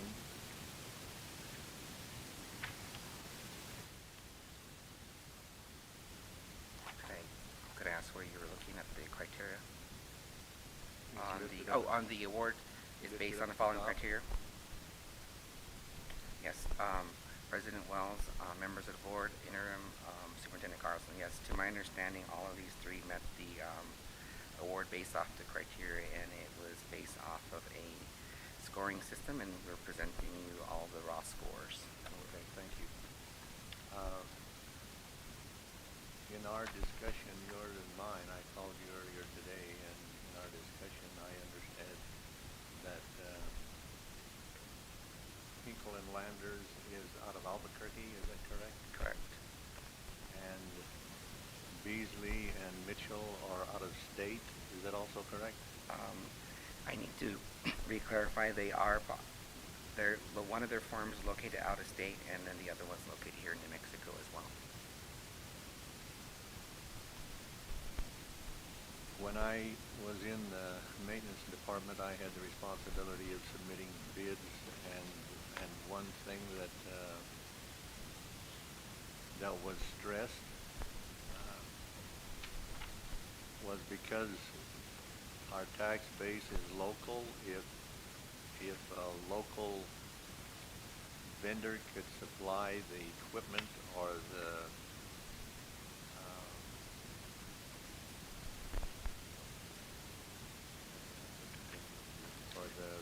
services, we would use them before we would go out of state or out of the area. That would be one criteria, and then of course the cost. And like Ms. Asmus mentioned earlier, if we were to go with these for 3 years, say, we're looking at a difference of over $30,000. That's a considerable amount of money. So I would recommend that we choose somebody who is local, because that's where our tax base is, and somebody, both of those criteria are met in this middle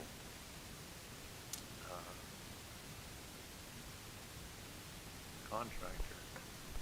He has the lowest bid by considerable, and also is local.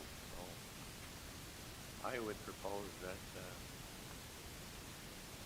we use that services of that accounting firm rather than the other two for those two reasons. If their work is, have we ever used Manning Accounting before? I think I asked you that question. You said yes, we had previously. Is that correct?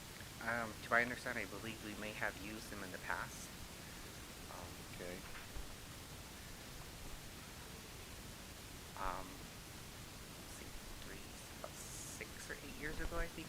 If I may stand corrected though.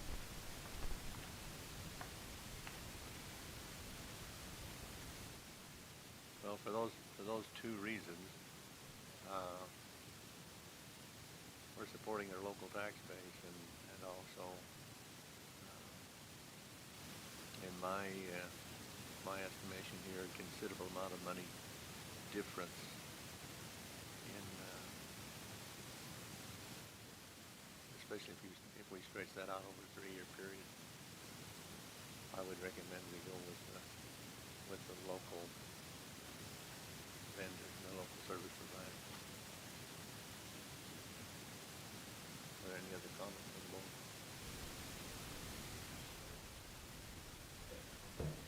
If that's a consideration, you're gonna have to pull that off the consent agenda. Okay.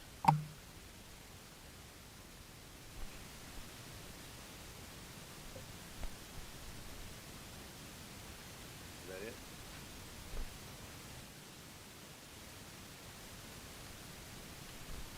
Thank you, Mr. Young. Thank you, sir.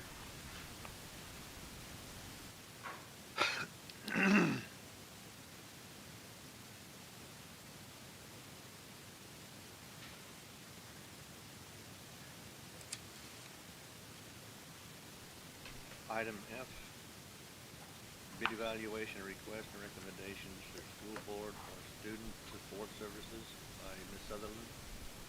Ah, there you are. Hello. Good You evening. beat me to it. Sorry. Quick.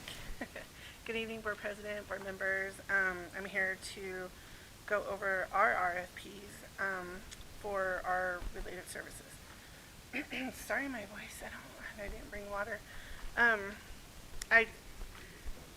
I know. Goodness, I was trying to clear my throat. Maybe that's what it is. I first want to thank Christy Walter and Donovan's finance team and Christy Brown, my coordinator over ancillary. They worked on the RFP. This is our 3-year for these. The clinical social worker is new, but non-clinical social work is new, and we're just updating the other 3. So we'll start with the clinical social work, and the team consisted of 3, and I was not part of it because it had to be non-biased. So we're recommending all that applied just for the sake of a wider pool to hopefully get in-person people.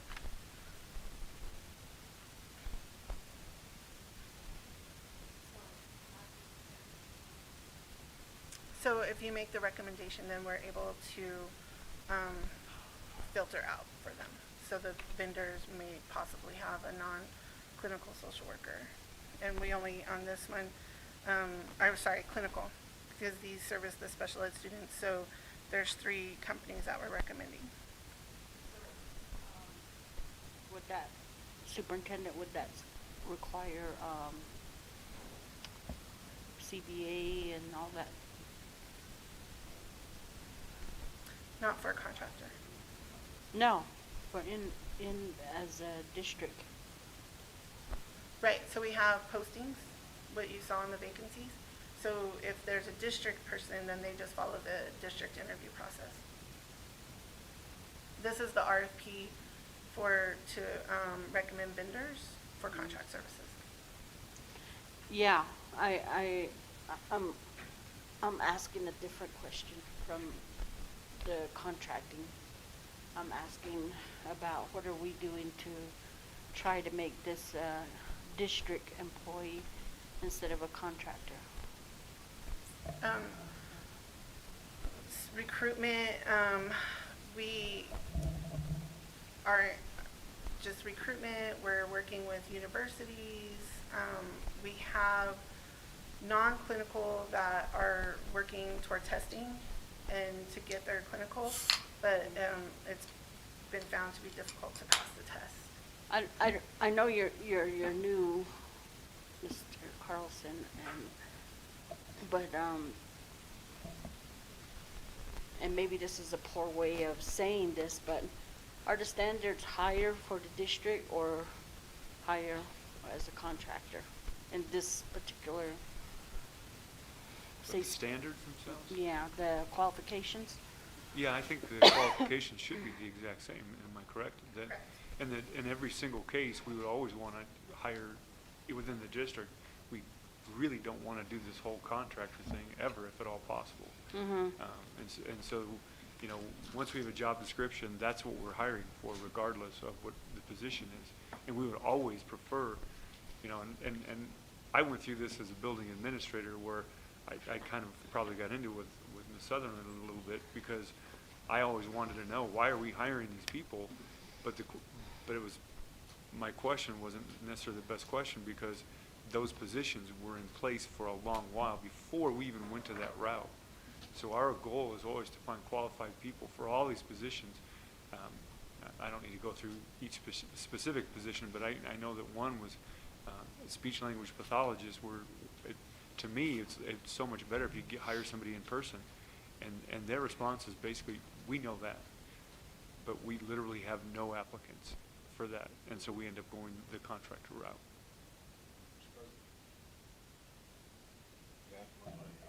Let's ask Mr. Eden. Yeah, go ahead. All right. Kind of in line with the question and the response, I know we've talked about this before, a year and a half ago, I believe, and it's always a struggle filling those positions. Some of it has to do, just when you talk about these nurses, just the pay in and of itself. It can't be competitive because they make so much money, especially if they're traveling nurses. I mean, so the challenge is finding people in the area, just like with the Grow Your Own, to fill that void. Unfortunately, we're held hostage, as it were, to the circumstance of there not being a large enough pool to attract people from. And just like with everybody else around us, we're struggling for those services as well. And I'll clarify on the clinical social work they provide, they're licensed to provide IEP services. So these are the ones that we would assign an actual caseload to for special ed students. Question. Are they also qualified for reimbursement? Yes, And that comes back to the district, correct? through Medicaid. Because obviously, as you've heard me say before, that pays for itself when you're able Right. to do that, right? Yeah, Medicaid reimburses 33% of their salary, no Under, matter if they're contract or not. They're FTE. yeah, okay. So, Board President, I have a question. On these contractors, are they from a state list too? Are they like the way the auditors were? Are these? From what I understand, the auditors are like a list of approved, but these, that would be a different scenario. These are, they just have to meet their level of licensure, and their paperwork would have to be submitted and.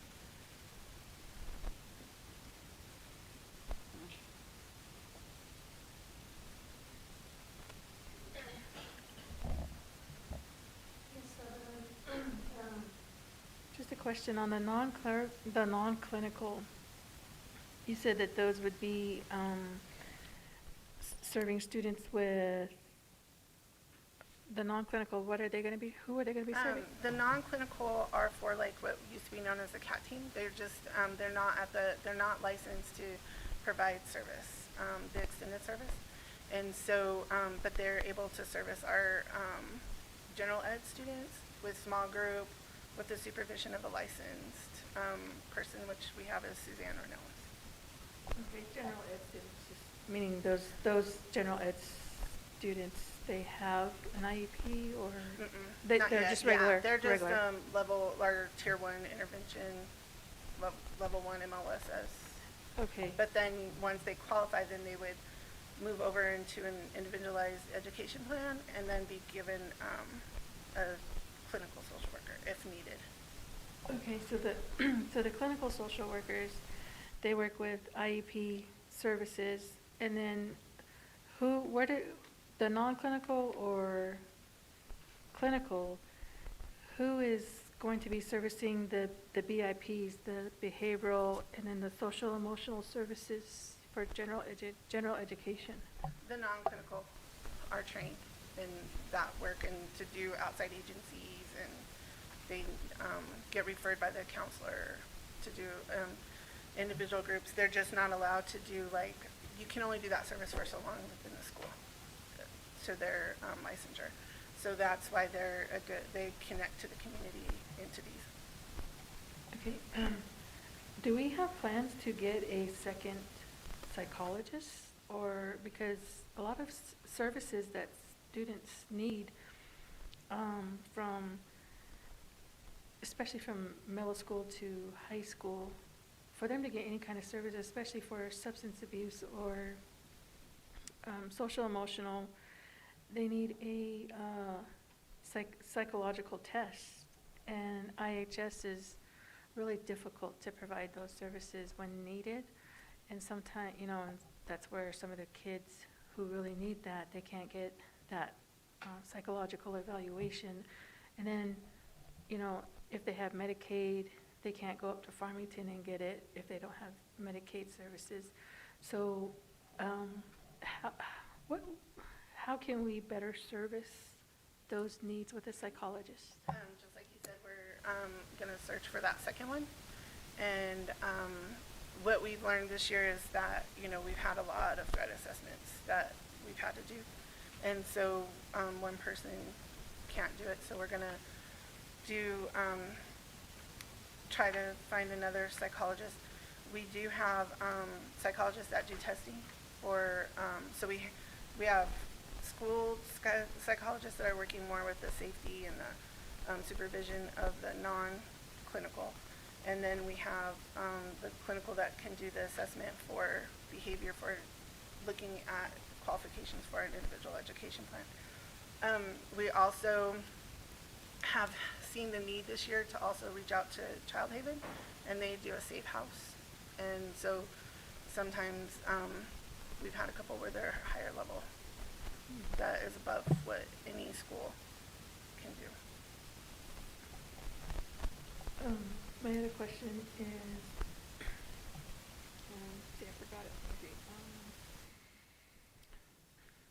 forgot what it was.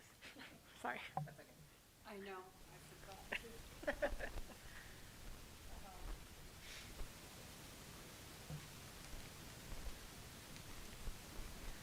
Okay, I remembered it.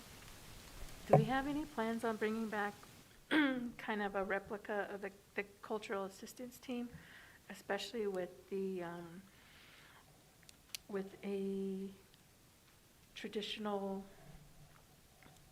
kind of like healer, medicine man that we had in place, because that really helped the last time, and you know, to do that, that CAT team really served a lot of kids. It was a phenomenal program that we had with the CAT team.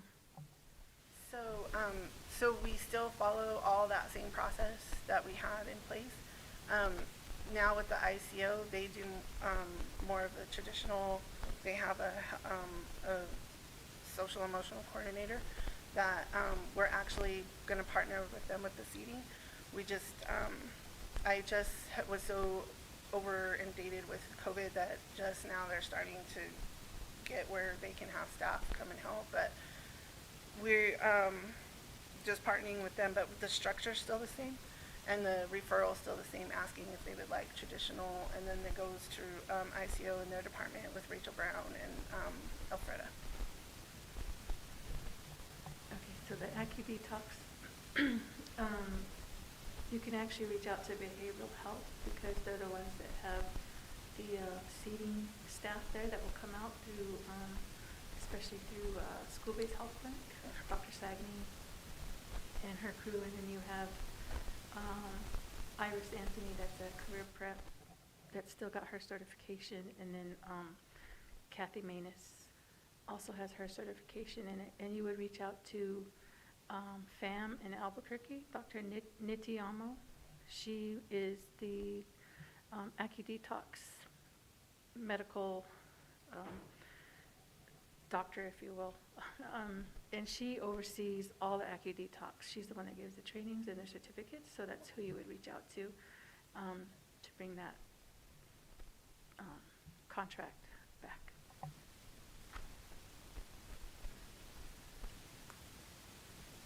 there any other questions or comments? Yes. Mr. Monroe?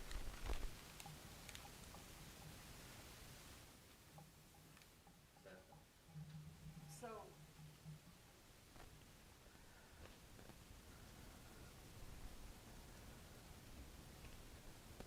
I forgot my question, but,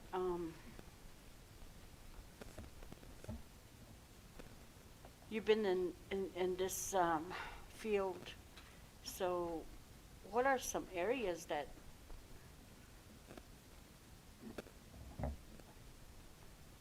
I guess if you could wish it,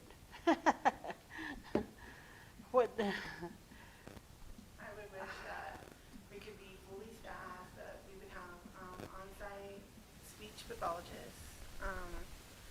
You know, if we could turn our contractors into district, but there's so much involved in that, and that's, I mean, a topic I'd love to discuss, but all the you know, it's a I think $20,000 buyout for a contractor to become a district employee, and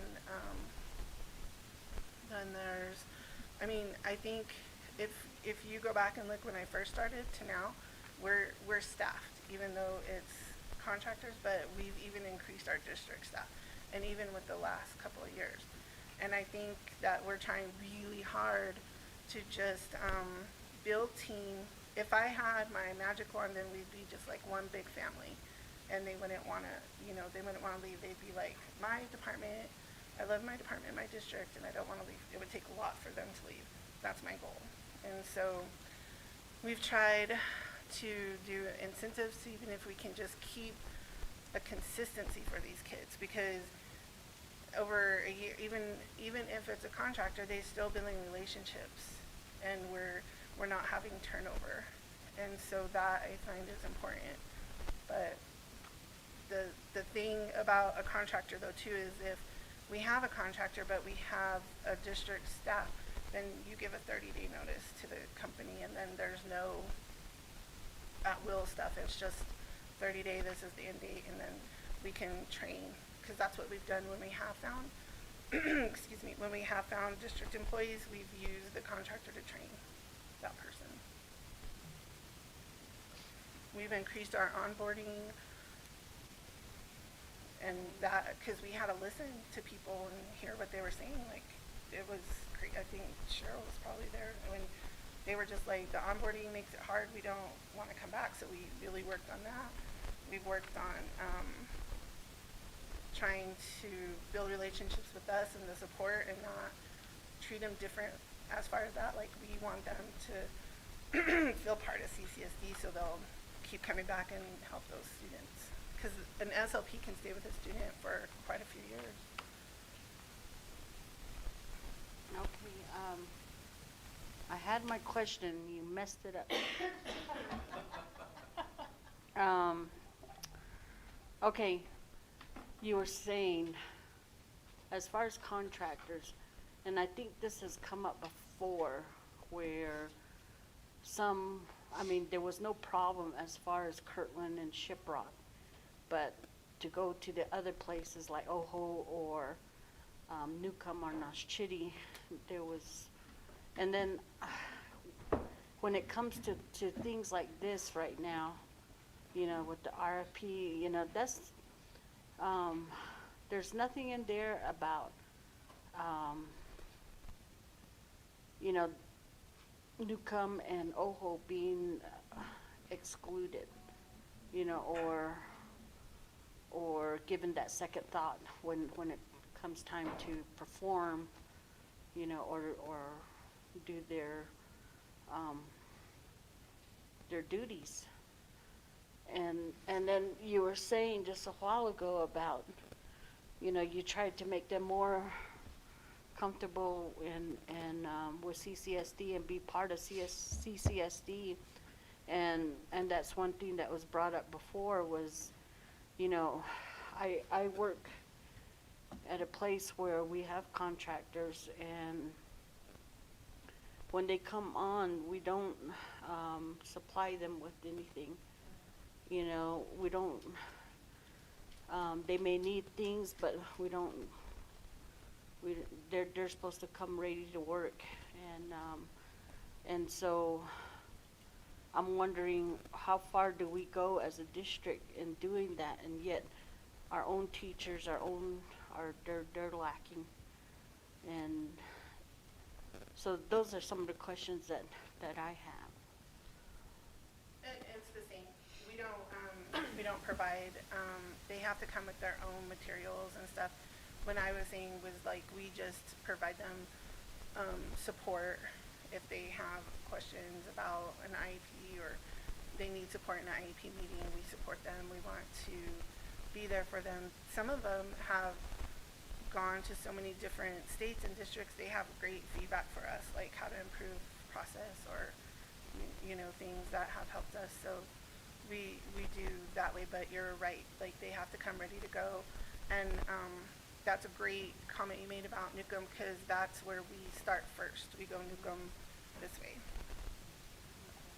So we staff, and we've been staffed, luckily, nurses and dyads and SLPs, so we've made sure that those kids are getting taken care of, and then we're actually well staffed. Yeah, to use an example, like you have a mechanic group like Wagner, you tell them go out there, say Newcomb, Noshchitty, there's something that needs to be mechanical work out there. They can't turn around and say, that's too far, I don't want to. So I think the same thing applies. We shouldn't have that issue. We even, we've at one point worked with Milo to do the drone, to do pictures so that we can show people, like, this is where, and most people want to come. They're wanting to come and work with our children, and so that's been really great. But it's been a process. And that's why I was bringing up that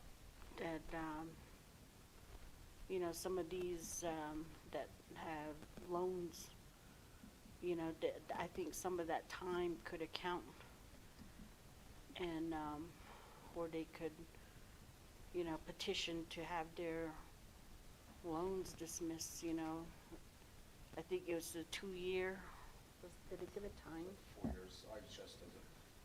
4 years? 4 years. I've heard from another lady, another teacher, and, she said that it was, 2 years. And she went to get her master's, and she was telling me it was 2 years. So I don't know, maybe it changed. And that's why I was asking, where can you find that? I know, like, studentload.org or something. I was gonna look it up and give it to Margaret for her report, but I think that's a big national one that, and you know, you can get your loans that way, or qualify for it. But it's like Margaret had said, that you apply for it and then you send it in, and then they have to verify your work on the low or rural area. But yeah, that is an option.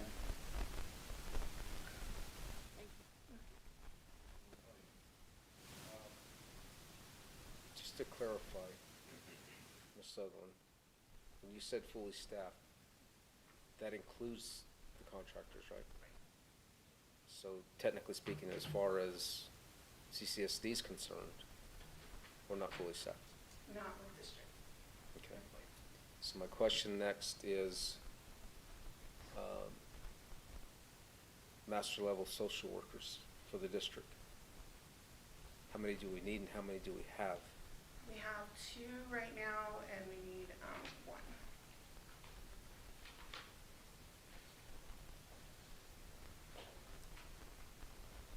Because they're the ones who actually do the clinical work, correct? Right. And provide those services, those needed services. And under the circumstances, we need those services, correct? Yes. For the IP, for the individual plan.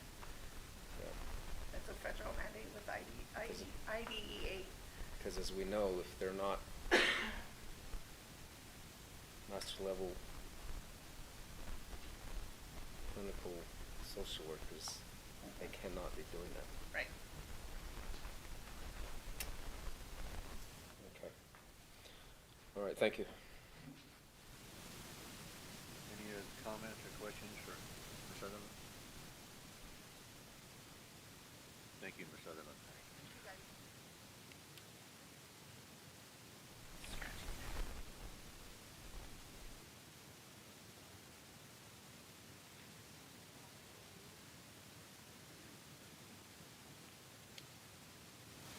Number 4, review consent items and items pulled from consent agenda for discussion and or approval. Possible items removed from agenda. I would like to pull 3 for clarification. First one, excuse me, item J. Second one, item K. And the third one, item M. Are there any others?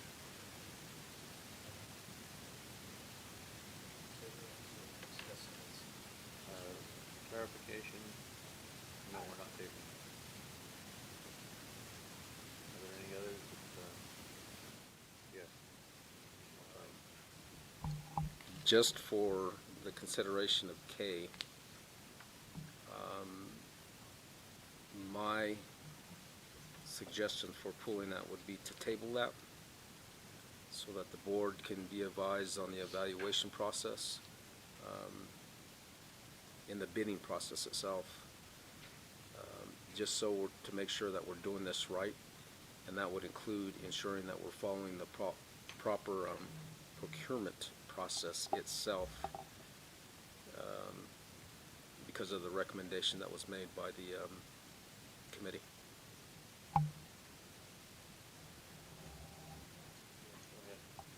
I agree, but also, in terms of, I was on the committee. I didn't know that Hinkle and Lander were our previous auditing firm, and best practice does say that you should select a new auditing firm after 3 years. I would like to know in terms of our public schools, if that's applicable to in terms of for state requirements.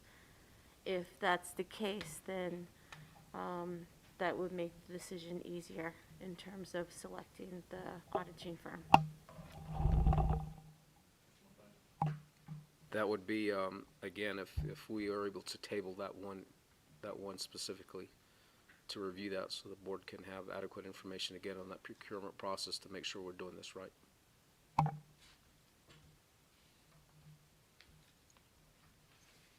I have a comment. So, regarding K, the RFP, I would like to have on record that, where I am concerned is the cost and just looking at the, also, again, I go back to that new eyes,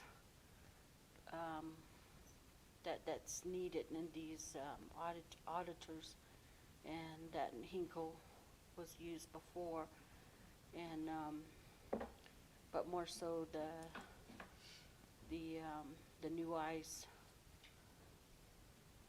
And so I want that on record, and I think your concerns were different, Mr. Wells. So, but I just want that on record to show that. That's why, and, In addition to what I voiced, we want that added. yeah. Okay. So I think that Mr. Aske's,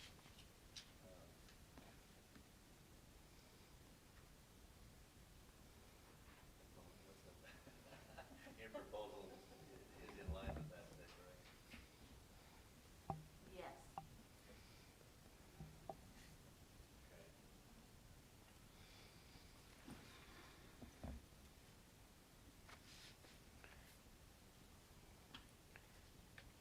Board President, I have a comment. Yes, ma'am.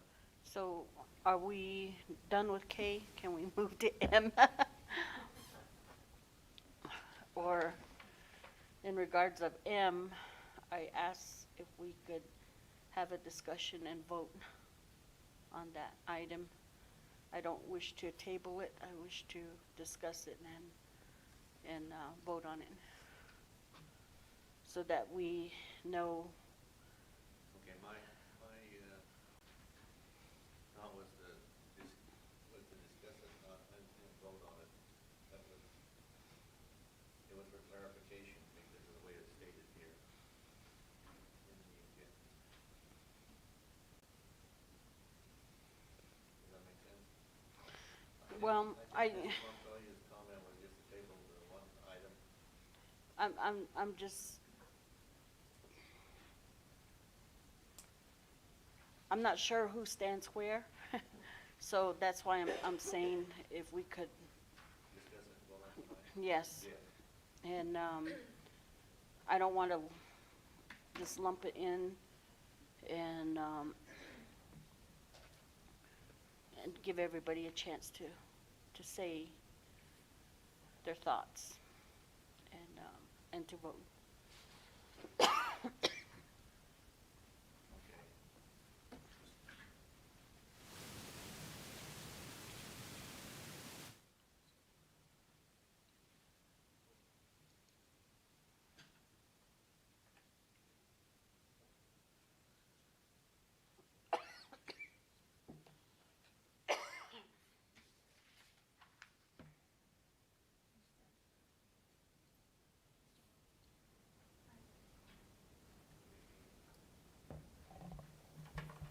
So my comment is for J, approval of Newcomb Elementary School construction. Personally, for myself, I'd like to go ahead and get that voted on so we can make a decision on that, because it's overdue, and I think we need to make a decision on that. The reason to pull it that I had was, I want to clarify which of those proposals we're voting on, For I, or J. oh, J.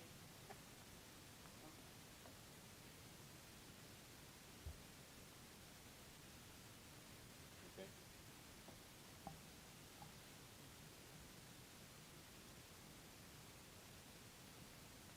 Can I have a motion to pull those items from the consent agenda to, let's see, which one were we going to table? Consideration was for K. K, okay.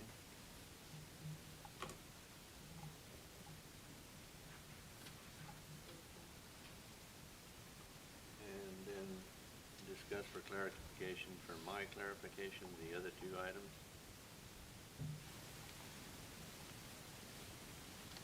J and M. I thought.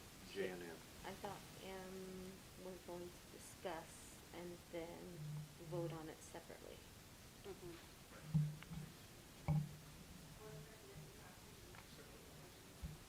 Each one. For each one? Okay.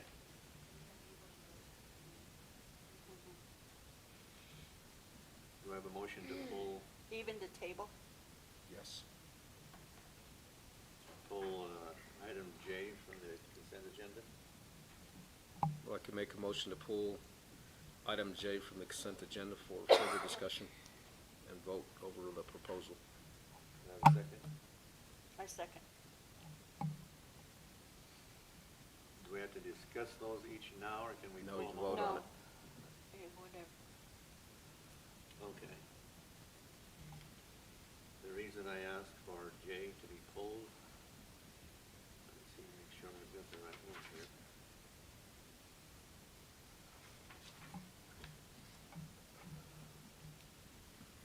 Was to make sure that we're voting on,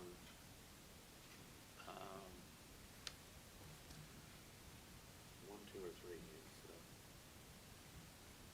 Which one is the one with That's the what- additional 6 That's classrooms? right here, hold on. It is, Three. 3? Thought it was 3. 3. It says Newcomb ES outside of adequacy for sped ed specs plus 6 classrooms. It doesn't say the number. Oh, option 3, yeah, you're right, option 3. Okay. And then the 4 classrooms is option 2.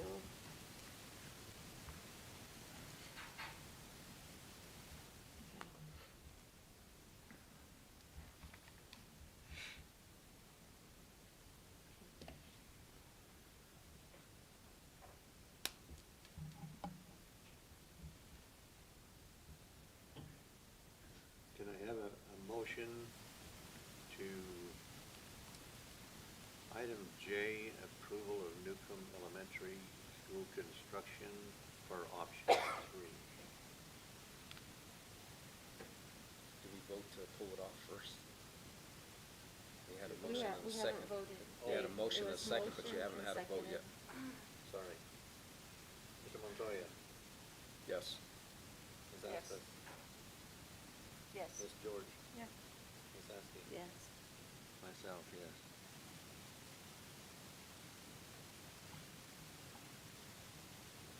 And I have a proposal, proposal to. I motion to table, K with, for further information. Well, we haven't. We have to vote on this other one first.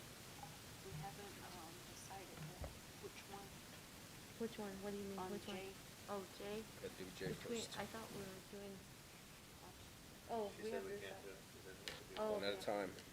okay. Oh,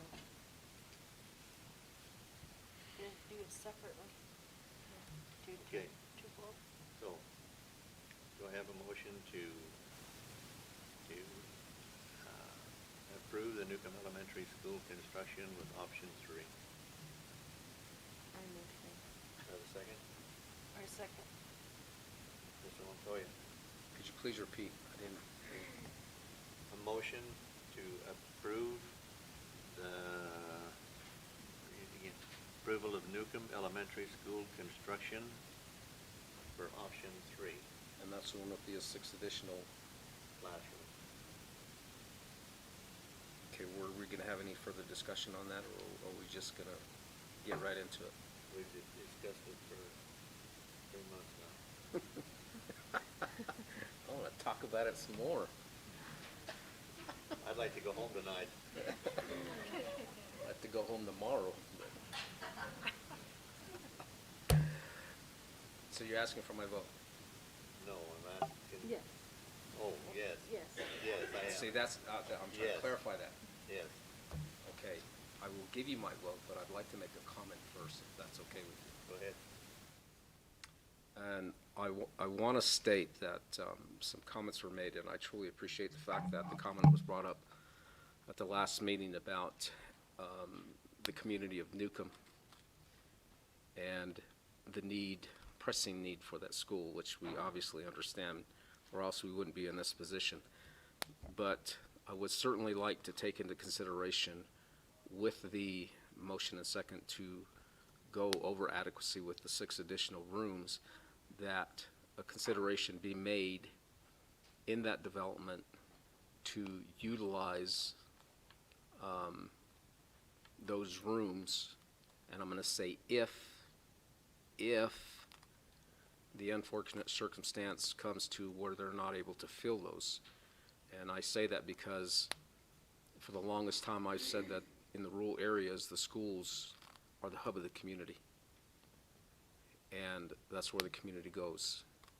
And in Newcomb, granted, you have the chapter house there, but the schools belong to the community.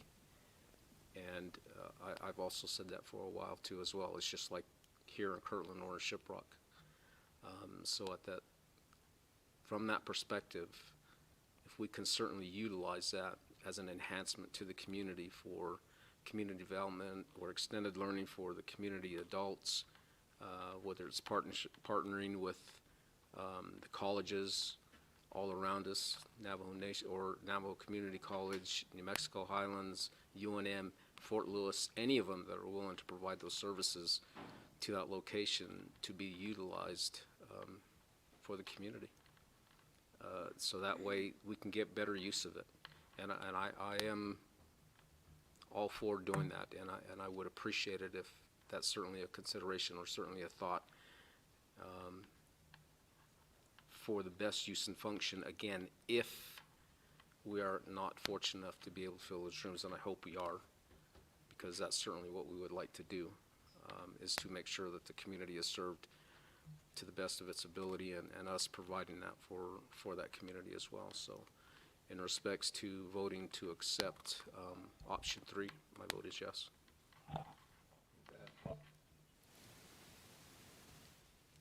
Yes.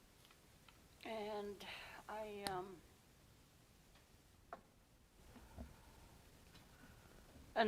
I just want to note and put on record and for our audience, and then I go in with my eyes wide open, knowing that possibly a funding issue, but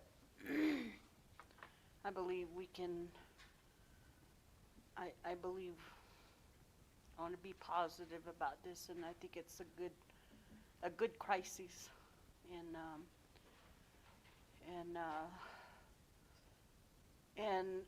I would like to see Superintendent, Interim Superintendent Carlson, that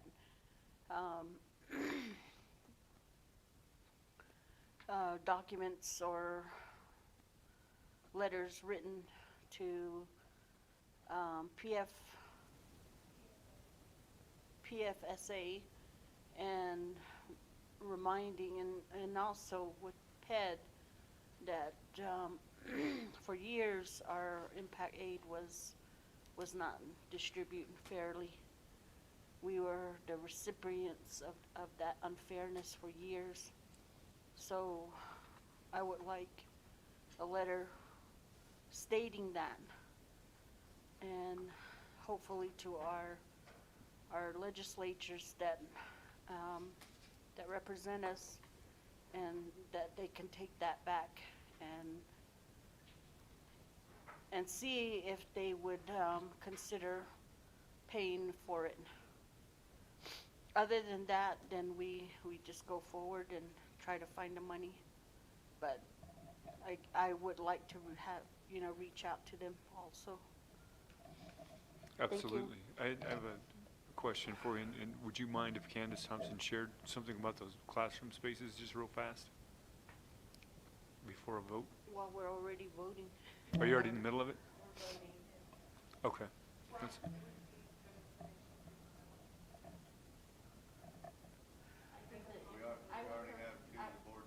I would prefer to go through the vote and then we can share the information after. We can absorb it still. It's not so late in the day that we can still absorb it. The information. Keep it yourself. Okay. Ms. George. Ms. Asmus, did you vote? Yes. Okay. Ms. George. I vote yes, based on listening to our stakeholders who have voiced their concerns, their opinions, and they voiced their need in their community and for our students out there in the Newcomb community. I vote yes. Ms. Askew? I also vote yes. I also agree with Ms. Aspis in regards to reaching out to PSFA. And in regards to the situation, it is long overdue that Newcomb gets the facilities that they need and that they want. And I'm glad that also that Mr. Montoya brought up partnering with the local universities, because I think that's an excellent idea, and I think that was discussed previously. And I would really like to have all these opportunities come to fruition. And I'm sure that in this time of crises that we would find the resources to make it a reality. Thank you. I guess that leaves me. The only thing that I would add to this is that I would like to see partnering as well with the community, as long as it doesn't conflict with the school board, and it's not in conflict with the functions of the district and the school board. I vote yes.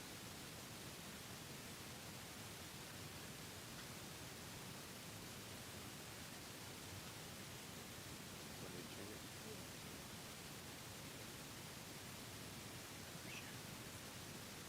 Oh, I'm sorry. Excuse me. Ms. Thompson, would you share with us now?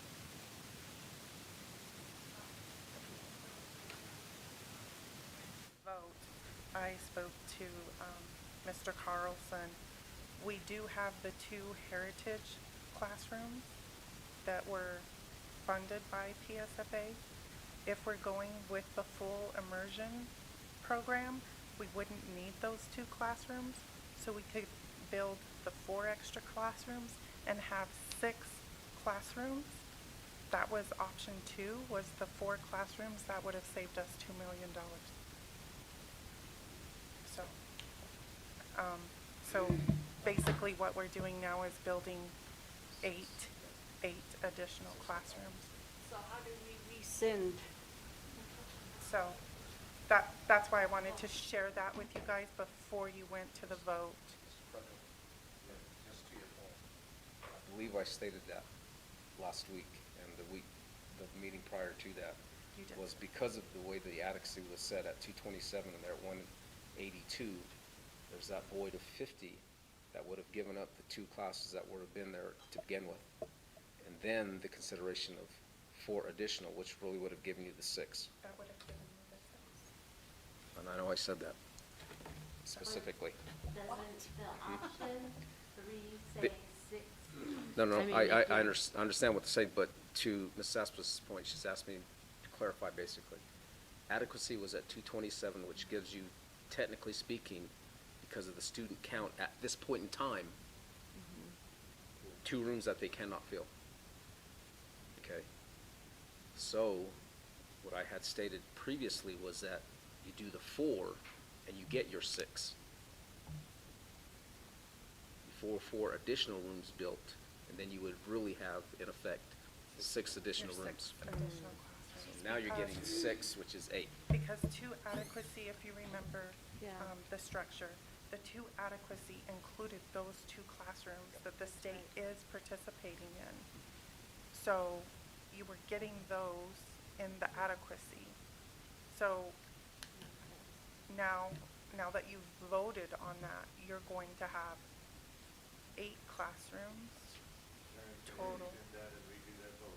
So if you were to go with option 2, you have the 2 classrooms that are to adequacy, that is paid for with the state funding.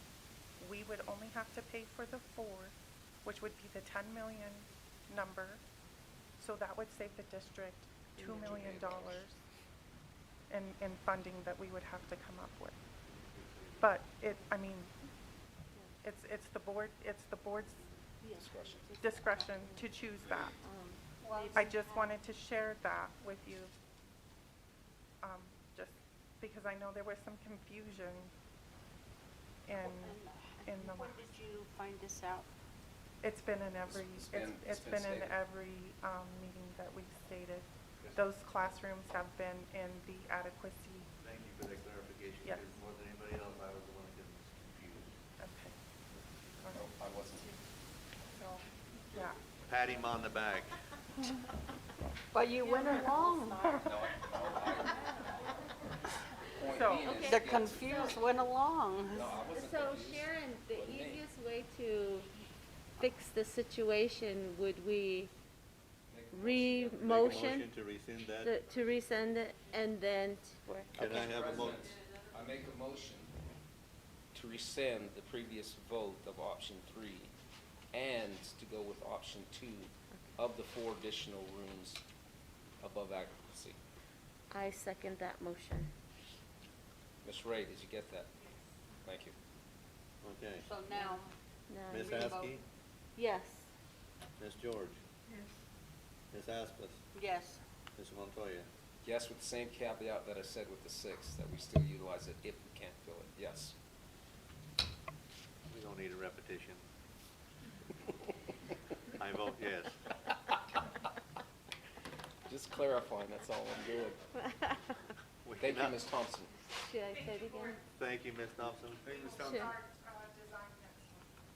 We'll go back to design next one. I got an eraser. Okay, Yeah. all righty, next one. Item K. No, we did item K, didn't we? Table item Yeah. K. Have we already tabled No. it? I K was believe- just. Vote on it? No, I we just believe, voted. Oh, table, yeah. We have to do table. each one of them. yeah, each Okay. single one of them. Okay, we did number 1, that was J. Yes. Okay, All right, number 2 is K. I'd like to make a motion to table item K for further discussion, so that way the board can review the procurement process for the RFPs in respects to the audit. I would like to say not the board, but the superintendent to review that procurement process. And then forward the information to? Yes, he can forward the information to the board. Is that all right, Mr. Thompson? Yes, sir. I will accept the amendment to my motion to table. Do we have a second? I second. Mr. Montoya, Yes. Ms. Aspas, Yes. Ms. George, Yes. Ms. Askey, yes. Mr. Wells, yes. Number 3, item M.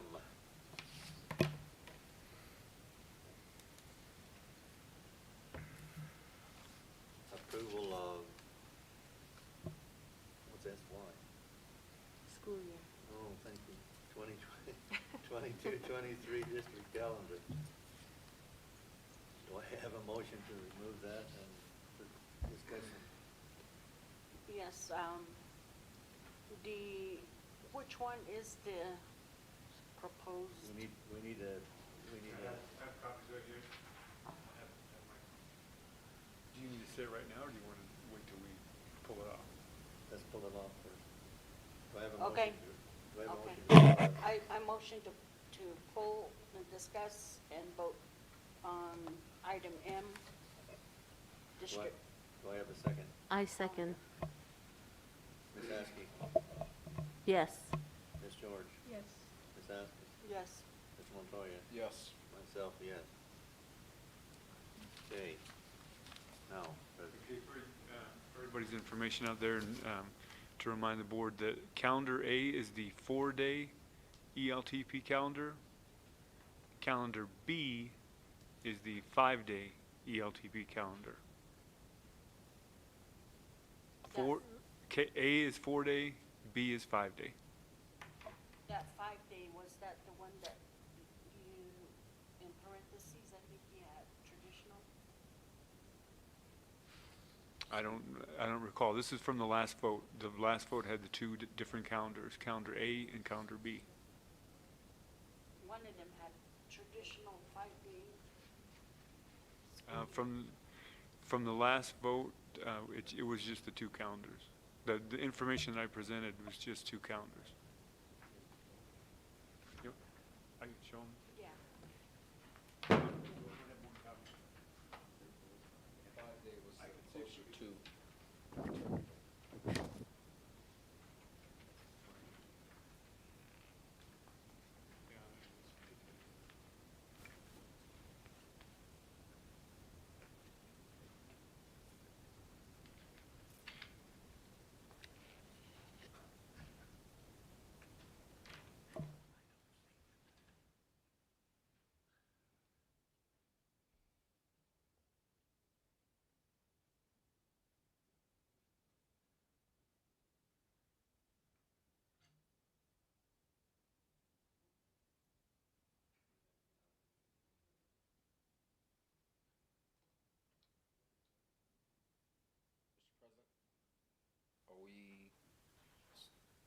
did we motion second and open for discussion on the calendars?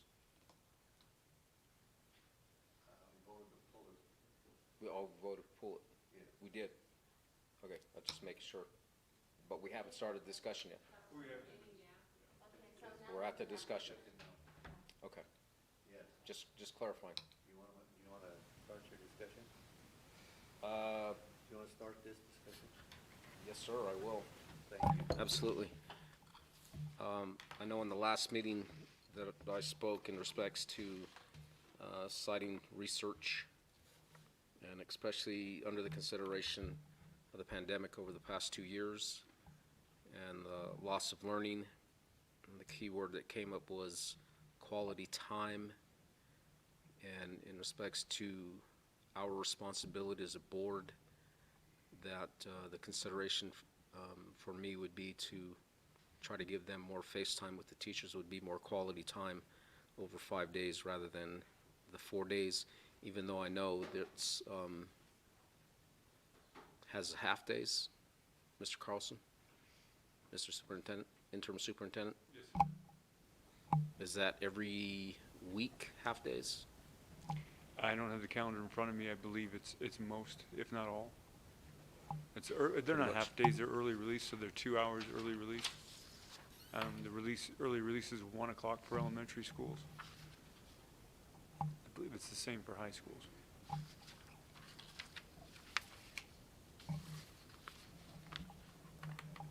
You know, I understand again that they have to have a certain amount of minutes, especially in the elementary and the high school as well. Even though I still have a problem with half days, because that, if I'm not mistaken, that poses problems for some of the students in the schools and some of the families on those half days. I just wish we could get back to a traditional Monday through Friday schedule, but and again, having cited what I did last Thursday, for the sake of quality, in my humble opinion, and I know that the community, to include the employees in the community, voted on this. I'm still standing by the consideration for the importance for our children and their education. Thank you. Okay, looking at, Board President, so looking at the two options here, one says a 4-day and the other says a 5-day.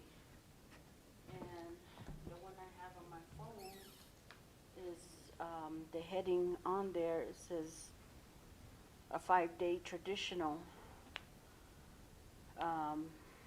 That's the draft 5-day traditional. And these both end in June 8th. And from the word I got, and from parents with the S, was that they wanted school ended in May. And this 5-day traditional ends May 28th. Yes, ma'am, and that traditional calendar was from the very first calendar survey that went out, was rejected. And part of the reason is we have already gone through the process of accepting money from the state for the ELTP funding. And at this point in time, we could not offer that traditional calendar. That was in the process, as I mentioned before I even came on board, that was a possibility, and that the ELTP money at that time was agreed upon and accepted from the state of New Mexico. So that's why those two calendars don't have an end of the May date, because that money was already accepted, and we cannot release students at the end of May and go back to that calendar. That if you have one that says traditional, that's probably from, I imagine, from February, early February. And I know that there's folks that would like to get back to a completely traditional, and at some point possibly we can do that, but at the moment we really can't. We have to decide on one of these two calendars. What is the recourse if we, I mean, to me, I feel like what's been stated and with the 4-day that happened this past year, and that was with K-5 and the extended learning stacked on that Friday. So it wasn't effective. So why are we still accepting money and wanting to do that? For various reasons. One of the things I mentioned last week is much of House Bill 2 this year included unfunded mandates. And so in order to fund our staff the way we would like to do it appropriately and adequately, we're able to use that ELTP money to not only fund all the mandates, which include the $15 an hour, the 50, 60, 70 salaries for level 1, level 2, level 3. All across the state, there are different districts who are not accepting the extra ELTP and K-5+. That is absolutely true. Most of those districts are having real difficulty putting together a budget where they can adequately fund staffing. And so that's, again, some of this is before my time, but that's why the ELTP was developed, in order to give our folks a little bit of extra money and the possibility to earn that extra money. Again, it does go till June 8th, and you're right, so it doesn't end at the end of May.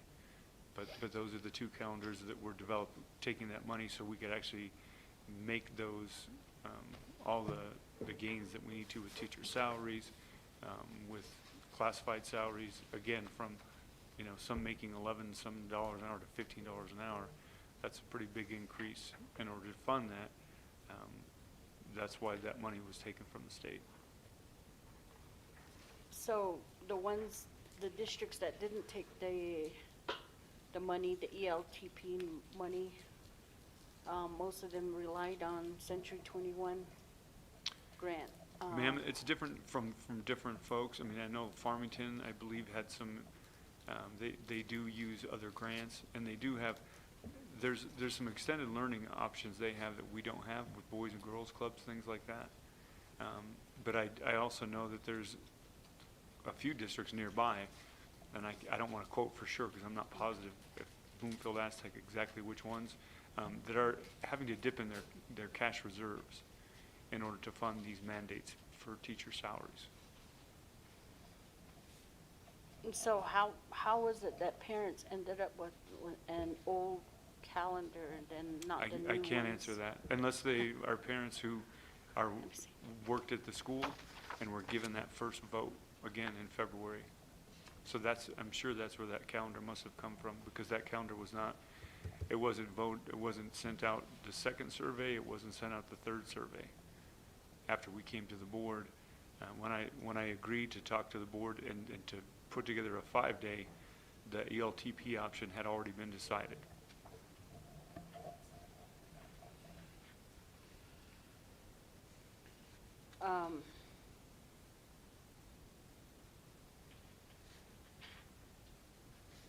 And then looking at the graduations on the 5-day, I'd like to see that return to its traditional,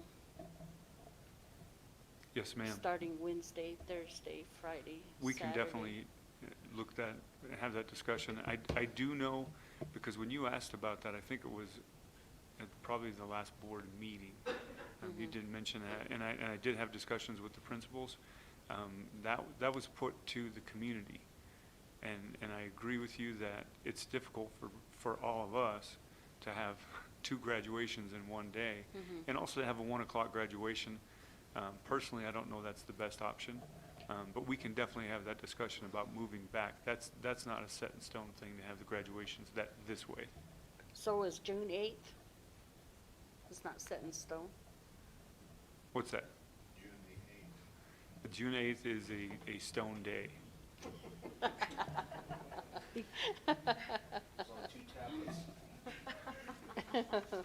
But we can have the graduations much before that, a week or so before that, so. So if you can change graduations, why can't we change the last day of school? I've already answered that question. That's not good enough. All right, let me go back. As your boss, that's not good enough. That's unacceptable. Okay, what was I gonna? Okay, you mentioned about the graduations and how hard it is. To me, I don't care how hard it is for me. I'm looking at the families, I'm looking at the visitors, and it was the school, when they rotated and they had Saturdays, they were glad because then they could invite people, their family members. And so it's mainly for their, to me, I'll go with whatever, but for their convenience, their family. And most of these that's the only milestone. And some go off to trades, not everybody's college bound, and then, service, military, so. Absolutely, and I agree with that, and I don't know if you remember how the whole calendar situation evolved, where we ended up with a 5-day option to begin with, is because I agreed to do that because I agree with you about the community. And if I have a child graduating on a Thursday at 1 o'clock, that's not the best time for them to be graduating, especially if I have to work. Right. And I've used up my leave or some situation like that. So yes, I agree with you, and I think you're right, wanting to reach out and do what's right for the community. And to me, this year, the way it was set up, it just showed to me that just wanted to get it over with and get them out. That's what it showed. And you have, this is a big deal. You have parents, you have graduates that put a lot of money into their outfits. And a lot of them, their grandmas, extended family, they buy their outfits, jewelry, you know, so they want to be there. They want to be in attendance. And so I was very disappointed in that, how that was scheduled. But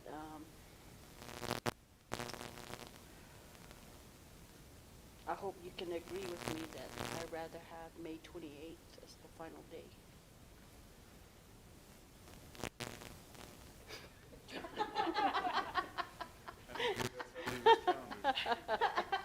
As not your lawyer, I advise you not to answer that question. I didn't even hear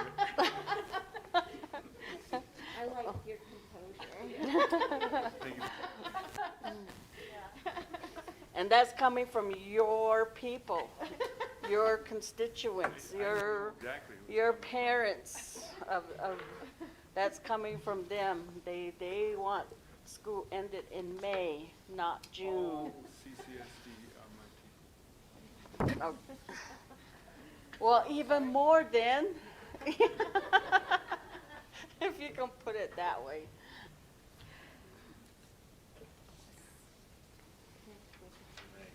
So for clarification, because the district elected to accept the ELTP, we are bound for this school year to provide instruction until June 8th, correct?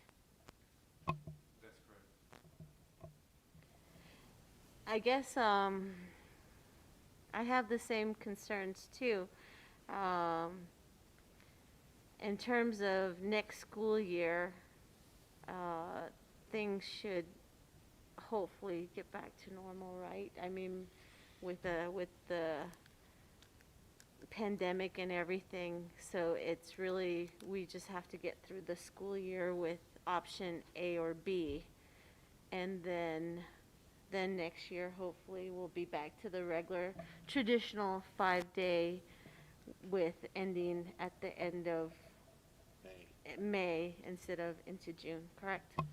Probably. The reason I say that is one of the reasons why there's all these extended learning time programs, K-5 plus, and I mentioned them all before. There's ELTP, there's K-5 plus, there's K-12 plus, there's a K-12 plus planning grant. There's another version of K-5 plus in there as well. I think there's 5 different ones. The state's been trying to throw extra money to say, we want schools to go longer. We want more face time with our children. And so that's why they haven't been able to do it through the legislature, so they're trying to do these incentives to do it. And then they, not that I want to say anything against the PED, against the PED or anything like that in a public forum. I'll say it. But by doing those things and then passing legislation that says you need to have these salaries, they're really, I've been in some superintendent meetings where superintendents aren't sure what they're going to do, especially the smaller districts. They don't have options. They don't have, if we went to something different next year, then we'd have to have other conversations about possibly using impact aid or dipping into cash reserves, those kinds of things. These other smaller districts especially who don't have this extra money, they literally, if their communities are saying no, we won't do that, or if they had, they're struggling to pay. So they don't know what they're going to do. And so I just want to say that.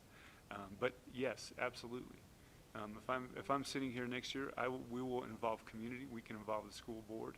We can go over all the different options. Then in February, the legislature meets, and we can hope they don't mandate an extra 10 days of calendar, which is something they could throw whatever we do away with their legislation saying that we need to meet for 10 more days. Because I feel like, and this is just my opinion, whoever's listening, that it sounds like the state wants to go year-round, but it's at the detriment of our teaching staff, because the requirements seem to continue. The hours are long and tedious, And just because you have longer days and longer years does not equate to quality teaching. I just, there's that fine line, and and my sons went to a year-round school, but they had the longer breaks in between that allowed for them to recuperate and for staff to recuperate. And in this, looking at the calendars, I think, in my opinion, the 4-day calendar allows for more professional development, which I really, really like. But again, it goes into June 8th, and it's really, the long days, I'm just not happy with the options that we have to choose from, because it's either, we're putting strain on either the family or the teaching to our staff members. It seems like that's where our hands are kind of tied, because whether we choose one option or the other, you'll still at the end of the day still have burnout from either our kids, our students, the reason why we're here, or for our teaching staff, who are really instrumental in helping our kids to become productive members of society. So it's just a really hard decision, because I keep oscillating between the two because I hear it from the community, and I'm also hearing it from the educators, from the people who are the boots on the ground, who have to be in the classroom. So this is a really difficult decision, and it goes back and forth minute by minute, literally minute by minute. I decide on one, and then I go back to the other. So it's really, so any input that my peers here have, or any information that you have, I would really appreciate hearing feedback. Thanks. One thing I would like to say about shortening or lengthening the school year, having been working in maintenance for the school district for 19 years, those summer days is year-round school is not conducive to, it's not the best use of the buildings, regardless of what they say, because those buildings need upkeep. They can only be done when students and staff are not in the building. And a year-round school does not allow for, even with the extended break time, does not allow for proper maintenance of the building. The more time you can give maintenance to facilitate those repairs and those upgrades that are necessary in a school building or any building that's used that much, the longer the life of the school, the longer the life of the building, and the better it's maintained.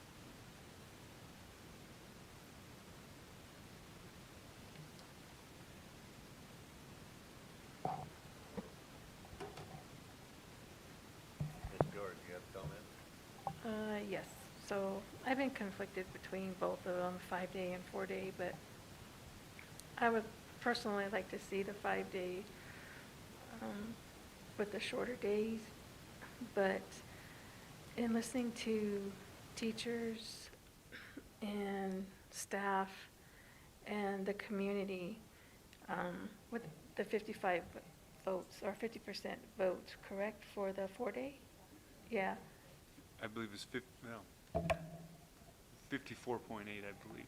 Yeah, and with the surveys that went out that were basing off of that percentage, you know, we asked the staff and we asked for them to fill out the surveys, and they did, and for us not to listen to them, to their response, their voice in those surveys, you know, it would be kind of redundant, like a waste of time to even process those surveys and ask them to be done, and then make our own decision against that while the vote is standing. So I think in respects to that, you know, I have to swallow my wishes and go with the surveys that are provided and go with the voices that have been voiced for the 4-day. And, you know, the last leadership that we had, the superintendent, for the graduation dates, you know, he mandated that to the district. So, you know, making those times for the graduation at 1 o'clock and such, that was it's been stated, it was an inconvenience, but it was mandated by a leadership. And so I think, you know, I think we're moving in the right direction, and I think you, Mr. Carlson, that you're very open, and, you know, you see the needs, and you see the willingness to change things and listen to concerns more eagerly. So I think we're moving in the right direction, but to go with the surveys and to go with what has been voiced, you know, I would have to go with the 4-day. Board President. So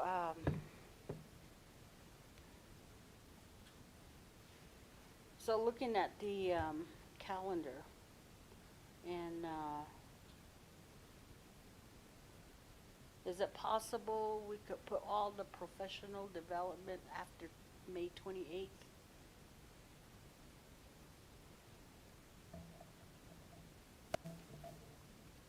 No.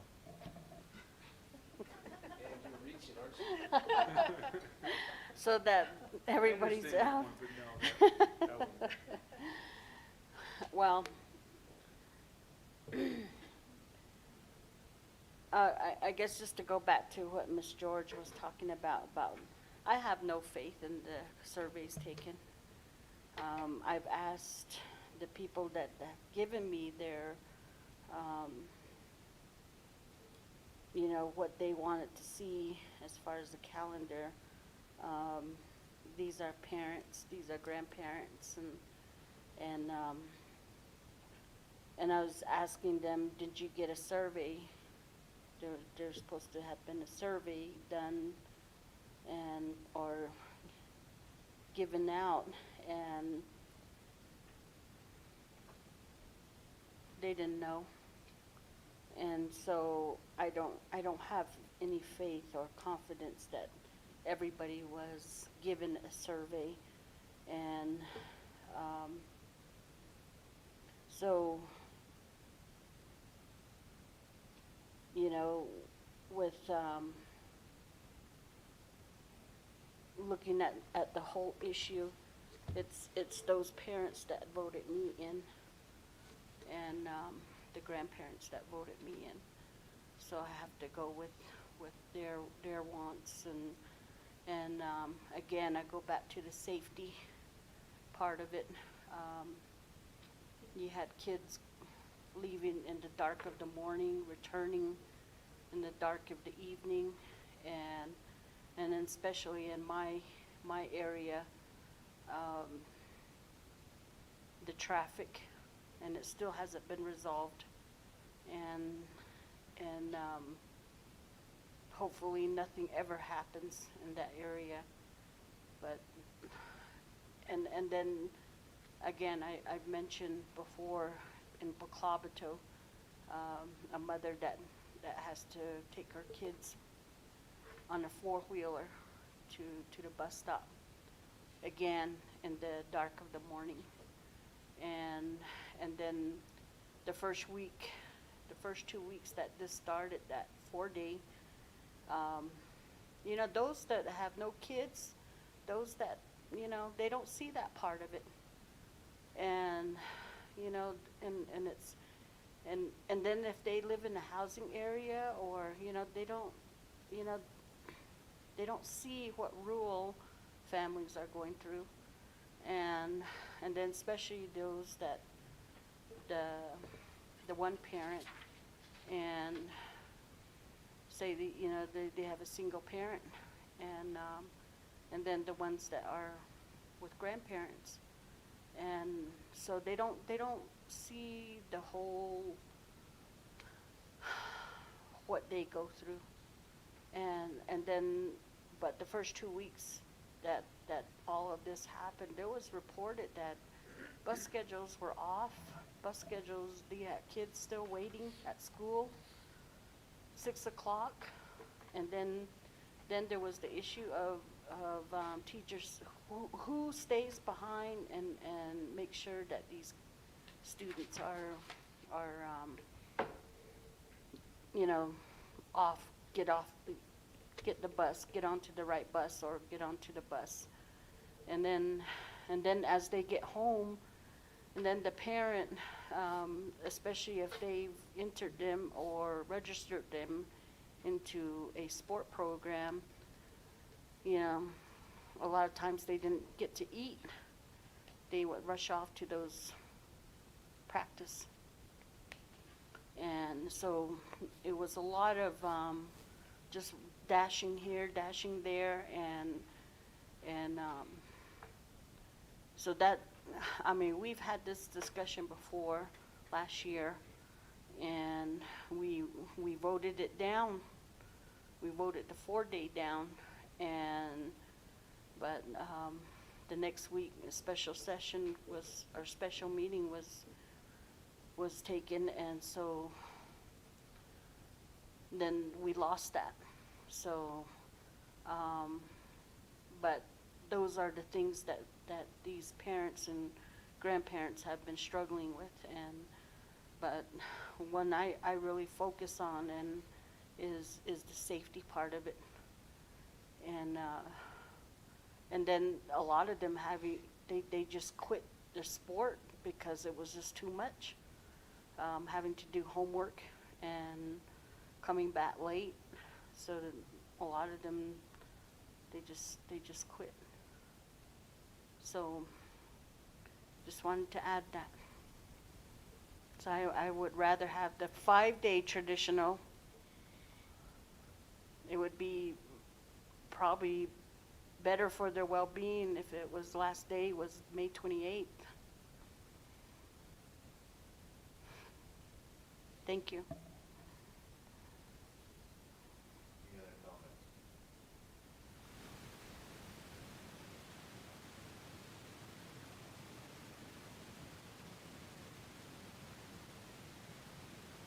I need a motion to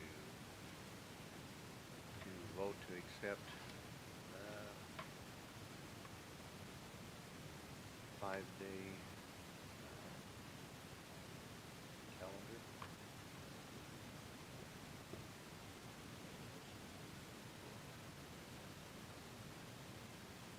Do I have a second?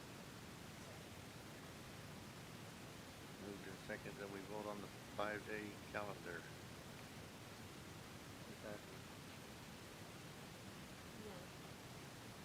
Ms. George? Ms. Ashley? Montoya? Yes. Myself, yes.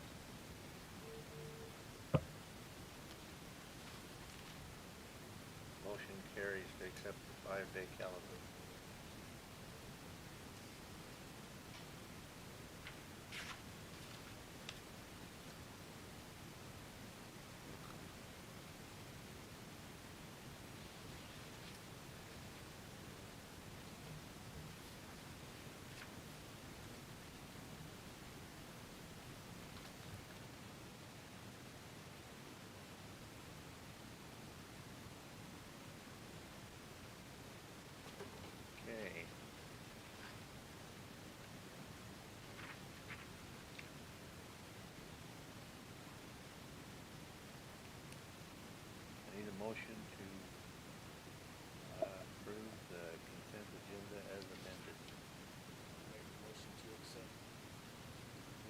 consent agenda as amended. I second. Moved and seconded that this consent agenda be accepted as amended. Which brings us to 6. Vote on it. Need to vote. Ah. Ms. Haskey, Yes. Ms. George, Ms. Asmus, Yes. Ms. Montoya, Yes. myself, yes.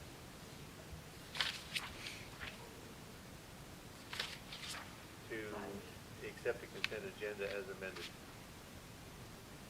Yes. Five yes. Unanimous.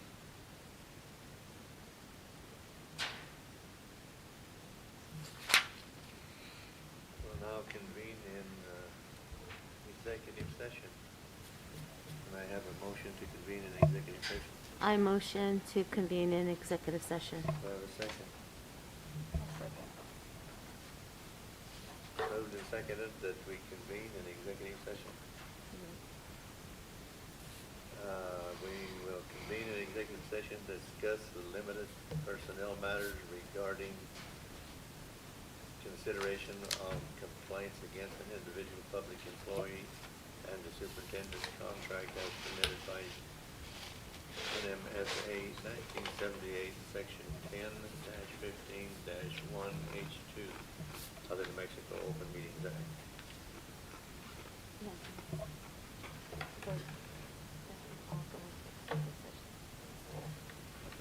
No, you did a motion.